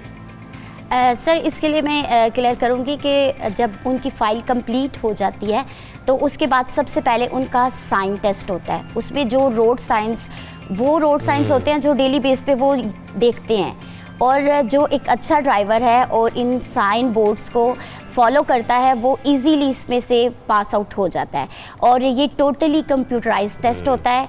कंप्यूटर के सामने बैठ जाते हैं जो भी एप्लीकेंट होते हैं, कंप्यूटर उनसे क्वेश्चन करता है, वो उसका आंसर करते हैं, और 1.5 मिनट के बाद जब वो पास आउट कर देते हैं तो फिर कंप्यूटर उनको बताता है कि वो पास हैं कि नहीं है। इसके बाद सर जब अच्छा फहमीदा साहिबा, अब तो हम देख रहे हैं, जी प्लीज कंटिन्यू करें। सर जब साइन टेस्ट पास कर देते हैं, कंप्यूटर आपको पास की स्लिप दे देता है, तो उसके बाद आपका रोड टेस्ट होता है। रोड टेस्ट के लिए हमारी कोन्स लगी होती हैं, एक रास्ता बना दिया जाता है एल शेप, जिसमें आपने फ्रंट पे जाना है, सीधे जाना है और फिर बैकवर्ड आना है। बस इतना ज़्यादा मुश्किल नहीं, हमने बहुत कंफर्टेबल जोन रखा है ताकि हर वो बंदा जो अच्छा ड्राइवर है वो वहाँ से इजीली अपना लाइसेंस ले ले। लेकिन फहमीदा साहिबा, आपके ख्याल में ये थोड़ा मुश्किल नहीं होना चाहिए ड्राइविंग टेस्ट, ताकि सड़कों पे हमें अच्छी ड्राइविंग नजर आए? पहला सवाल है। दूसरी बात मैं आपसे ये पूछना चाहता हूँ कि अब हम बड़ा खुश होते हैं, अपने शो में इनवाइट भी करते हैं, बहुत सारी खवातीन जो है मुख्तलिफ रैलीज में हिस्सा ले रही हैं। मतलब एक तो ड्राइविंग होती है सड़कों की, अब तो हम खवातीन को देख रहे हैं ऑफ रोड रैलीज में, यानी कि खवातीन बेहतरीन इस वक्त नजर आ रही हैं हमें ड्राइविंग में, खासतौर पर मुख्तलिफ डिफिकल्ट किस्म के रास्तों पर ड्राइविंग करती नजर आ रही हैं। तो ओवरऑल जब आप लोग टेस्ट लेते हैं तो पाकिस्तानी खवातीन की ड्राइविंग को कैसा आप देखती हैं? कैसी ड्राइवर्स हैं पाकिस्तानी खवातीन? सर अगर हम कंपेयर करें मेल और फीमेल्स को, तो चूँकि फीमेल का ये होता है कि वो डर के ड्राइव करती हैं, लेकिन वो बहुत अच्छी ड्राइवर इसलिए होती हैं कि वो रिजर्व होकर ड्राइव करती हैं। और आप देखें कि अगर हम रिसर्च किया है हमने, जो एक्सीडेंट का कॉज बनते हैं वो जो ड्राइवर्स होते हैं मेल्स ज़्यादा होते हैं एज़ कम्पेयर टू फीमेल। तो वो चूँकि डर के जो है लॉ को फॉलो भी ज़्यादा खवातीन करती हैं, ऐसा है? एग्जैक्टली ऐसा ही है, फॉलो ज़्यादा फीमेल करती हैं। अच्छा फहमीदा जी, मैं सवाल करना चाह रही थी कि जो खवातीन आपने कहा कि वो आके सेंटर में अपने आप को बहुत महफूज फील करती हैं, अब जिस तरह शाजिब ने एक सवाल किया खवातीन की ड्राइविंग के हवाले से, सबसे ज्यादा जो आपके पास आती हैं और उनको जब आप रोड पर लेकर जाते हैं तो सबसे बड़ा आपके सामने आप क्या देखते हैं, उनको चैलेंज क्या फील होता है? कॉन्फिडेंस की कमी होती है या उनको ये डर होता है कि मैं चला पाऊंगी, सेल्फ कॉन्फिडेंस की कमी होती है, या ये नजर लगता है कि कोई सड़क पे कोई कुछ कह देगा? क्योंकि खवातीन के ड्राइविंग के हवाले से ना बड़े जोक्स भी बनते हैं और उनको बहुत ज्यादा इस बात का जो है वो निशाना भी बनाया जाता है। शायद ये चीजें उनका कॉन्फिडेंस खराब करती हैं। आगे जो है ना खातून होंगी, आंटी होंगी, इस तरह करके बहुत ज्यादा जो है ना उनके ऊपर तनकीद होती है। मैं एक बात बता दूं, माया बड़ी जबरदस्त ड्राइवर है, इनके साथ कभी आप गाड़ी में बैठे तो बड़ी अच्छी ड्राइविंग करती है। जी फहमीदा साहिबा। जी, जब टेस्ट के लिए उन्हें रोड पे लेके जाते हैं तो उनको ये हेजिटेशन होती है कि मैं गाड़ी तो बहुत अच्छी चला लेती हूँ मैम, तो ये जो आपका ट्रैक है ये ज़्यादा टफ नहीं होगा। तो फिर हम सर उनको बताते हैं कि अगर आप रोड पे गाड़ी चलाते हैं तो ये ट्रैक तो बिल्कुल बच्चों वाला हमने बनाया है, सिर्फ इसमें आपका हमने ये देखना है कि आप रिवर्स किस तरह कर सकते हैं, क्योंकि सर स्ट्रेट तो इजीली हर कोई चला जाता है, जिसको ड्राइविंग नहीं आती वो भी। बेसिक बात है कि वो बैक जब आते हैं, तो जब बैक आते हैं तो जो ज़्यादा कंफ्यूज हो जाती हैं, ड्राइवर्स बहुत अच्छी होती है। बिल्कुल फहमिदा साहबा, क्योंकि एक तो ड्राइविंग है और एक ट्रैफिक सेंस होना बहुत जरूरी है। अगर आपकी ट्रैफिक सेंस अच्छी डेवलप हो जाएगी तो आपकी ड्राइविंग ऑटोमेटिकली बहुत अच्छी हो जाएगी। आप इस वक्त आप हमारे साथ रही इंस्पेक्टर फहमिदा जीशान साहिबा, आपका बहुत शुक्रिया इस हवाले से गुफ्तगू की। इंस्पेक्टर साहिबा हमारे साथ मौजूद थी, फहमिदा साहिबा, और हमें ट्रेनिंग जो लाइसेंसिंग सेंटर है उसके हवाले से बता रही थी जो कायम किया गया है खवातीन के लिए। वाकई बहुत अच्छा ये कदम उठाया गया है, और सेंटर्स हो कराची में भी हो ताकि और आसानियां हो। यूर सो राइट, एब्सोल्युटली, बहुत ही अच्छा कदम उठाया गया है। तो शाहजेब, अगला सेगमेंट हमारा कौन सा है? मेरे ख्याल में अब हम जैसे कि रोजाना की बुनियाद पर आपकी मुलाकात करवाते हैं एक नात ख्वां से, तो आज भी हम एक नात ख्वां हमारे दरमियान मौजूद हैं। ऑब्वियसली, क्योंकि जब रमजान का मौसम आता है, वैसे तो देखिए जब नात सुबह शाम हो, आपको नात का सिलसिला तो जारी रखना ही चाहिए, लेकिन रमजान में ना एक एयर में एक ऐसी फीलिंग आ जाती है कि हम या तो सहरी होती है तब हम कलाम सुन रहे होते हैं, अफ्तार होता है तब हम कलाम सुन रहे होते हैं, अजान के टाइम चले जाते हैं तो फिर हम तिलावत और दुआओं की तरफ लग जाते हैं। तो रमजान का एक ऐसा मौसम होता है जिसमें आपको 24 घंटे आपको जो भी मौका मिलता है आप कहते हैं चलो एक नात सुन लेते हैं, एक हम सुन लेते हैं, एक कलाम सुन लेते हैं। तो ऐसे ही सुबह पाकिस्तान ने बुनियाद रखी है। और शाहजेब, आज हम किससे मुलाकात बिल्कुल हम आपकी मुलाकात करवा रहे हैं सैयद रेहान अनवर साहब से। और रेहान साहब के बारे में ये कहा जाता है कि बहुत अरसा गुजर चुका है, वो माशाल्लाह नातख्वानी कर रहे हैं, तो आज हम सुनना चाहते हैं उनसे ही। हमारे दरमियान मौजूद है रेहान भाई, अस्सलाम वालेकुम, कैसे हैं आप? ठीक ठाक? वालेकुम अस्सलाम, आप लोग कैसे हैं? ठीक है, खैर मुबारक। और अभी पता चला रेहान से मेरी मुलाकात हो चुकी है पहले अलग अलग चैनल्स में, रमजान ट्रांसमिशंस में। तो रेहान, ये आपके बारे में उड़ती उड़ती हमारे हम शाहजेब कहते हैं हमें जराए से पता चला, हमें जराए से गहरे जराए में पता चला है कि आपने बचपन में जब पहली दफा नात पढ़ी थी तभी आपने लोगों के दिलों में जो है वो अपनी जगह बना ली थी। बिल्कुल, मैंने सबसे पहले अपने स्कूल में पहली बार नात पढ़ी, और मेरी फैमिली के अंदर भाई बहनों में कोई भी नहीं पढ़ता था। फुप्पो मेरी नातें पढ़ती थी, मगर वो फैमिली में जाके मीडिया पे नहीं पढ़ती थी। तो जब पहली मरतबा मैंने स्कूल में नात पढ़ी तो मेरी टीचर्स ने मुझे बहुत अप्रिशिएट किया, बोला रेहान तुम इतनी अच्छी नात पढ़ते हो तो तुम पढ़ते क्यों नहीं हो। बस उनका ये कहना है कि जब से पढ़ते पढ़ते आज इस मकाम पे हम नात से ही आगाज करें, और हम चाहेंगे कि आप सबसे पहले हमको कलाम सुनाएं, फिर हम आगे गुफ्तगू आगे बढ़ाएं। बिल्कुल, तमामी अहबाब देखने वाले भी और आप लोग भी दुरूद पाक पढ़ें। अल्लाहुम्मा सल्ली अला सय्यिदना।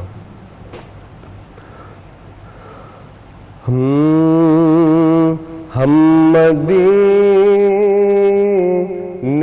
में तन्हा निकल जाएंगे और गलियों में कसदन भटक जाएंगे। हम वहाँ जाके वापस नहीं आएंगे। ढूंढते ढूंढते लोग थक जाएंगे। जैसे ही सब्ज गुंबद नजर आएगा, बंदगी का करीना बदल जाएगा। सर झुकाने की फुर्सत मिलेगी किसे, खुद ही पलकों से सजदे टपक जाएंगे। हम वहाँ जाके वापस नहीं आएंगे, ढूंढते ढूंढते लोग थक जाएंगे।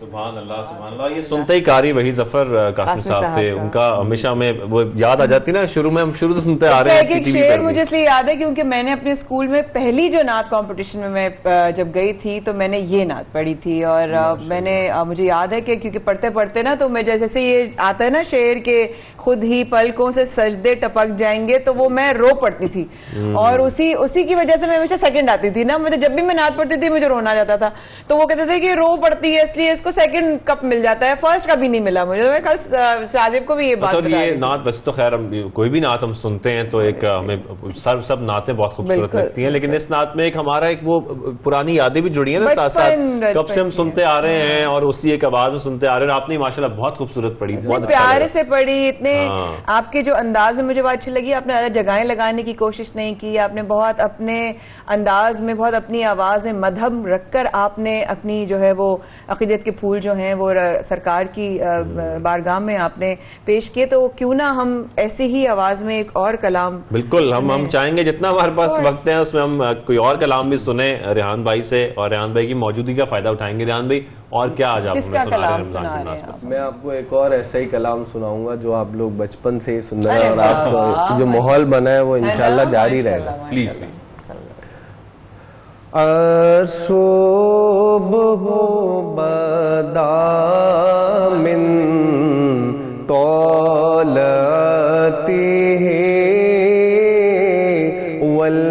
वल्लैलु दजा मिन वफ़रातिही अल्लाहु अल्लाहु अल्लाहु अल्लाह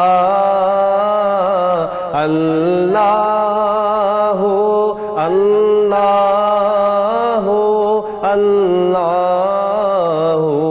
अल्लाह नेमत का खजीना है मौला, गंजी नाए रहमत है आका, हादी है तमामी उम्मत के और राहनुमा है शरीयत के। अल्लाहु अल्लाहु अल्लाहु अल्लाह अल्लाहु अल्लाहु अल्लाहु अल्लाह साती शजरू नतकल हजरू शकल कमरू बी इशारती उंगली के इशारे पेड़ चले एजाज से पत्थर बोल उठे और चांद हुआ है दो टुकड़े, अंगुष्ठ के एक इशारे से अल्लाहु अल्लाह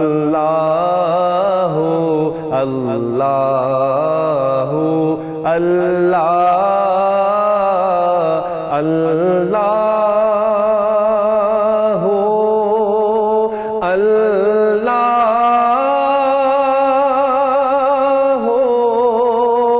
ला इलाहा इल्लल्लाह मोहम्मद रसूलुल्लाह सल्लल्लाहु अलैहि वसल्लम। जज़ाकल्लाह खैर कसीरा। रेहान जीते रहिए, खुश रहिए, सलामत रहिए। अल्लाहू के विर्द के साथ आपसे लेते हैं इजाजत। बहुत ही पावरफुल विर्द है, इसको विर्द करते हुए ही जाइए, दुआओं में याद रखिएगा और पाकिस्तान का परवरदिगार हामी नासिर। अस्सलाम वालेकुम व रहमतुल्लाह।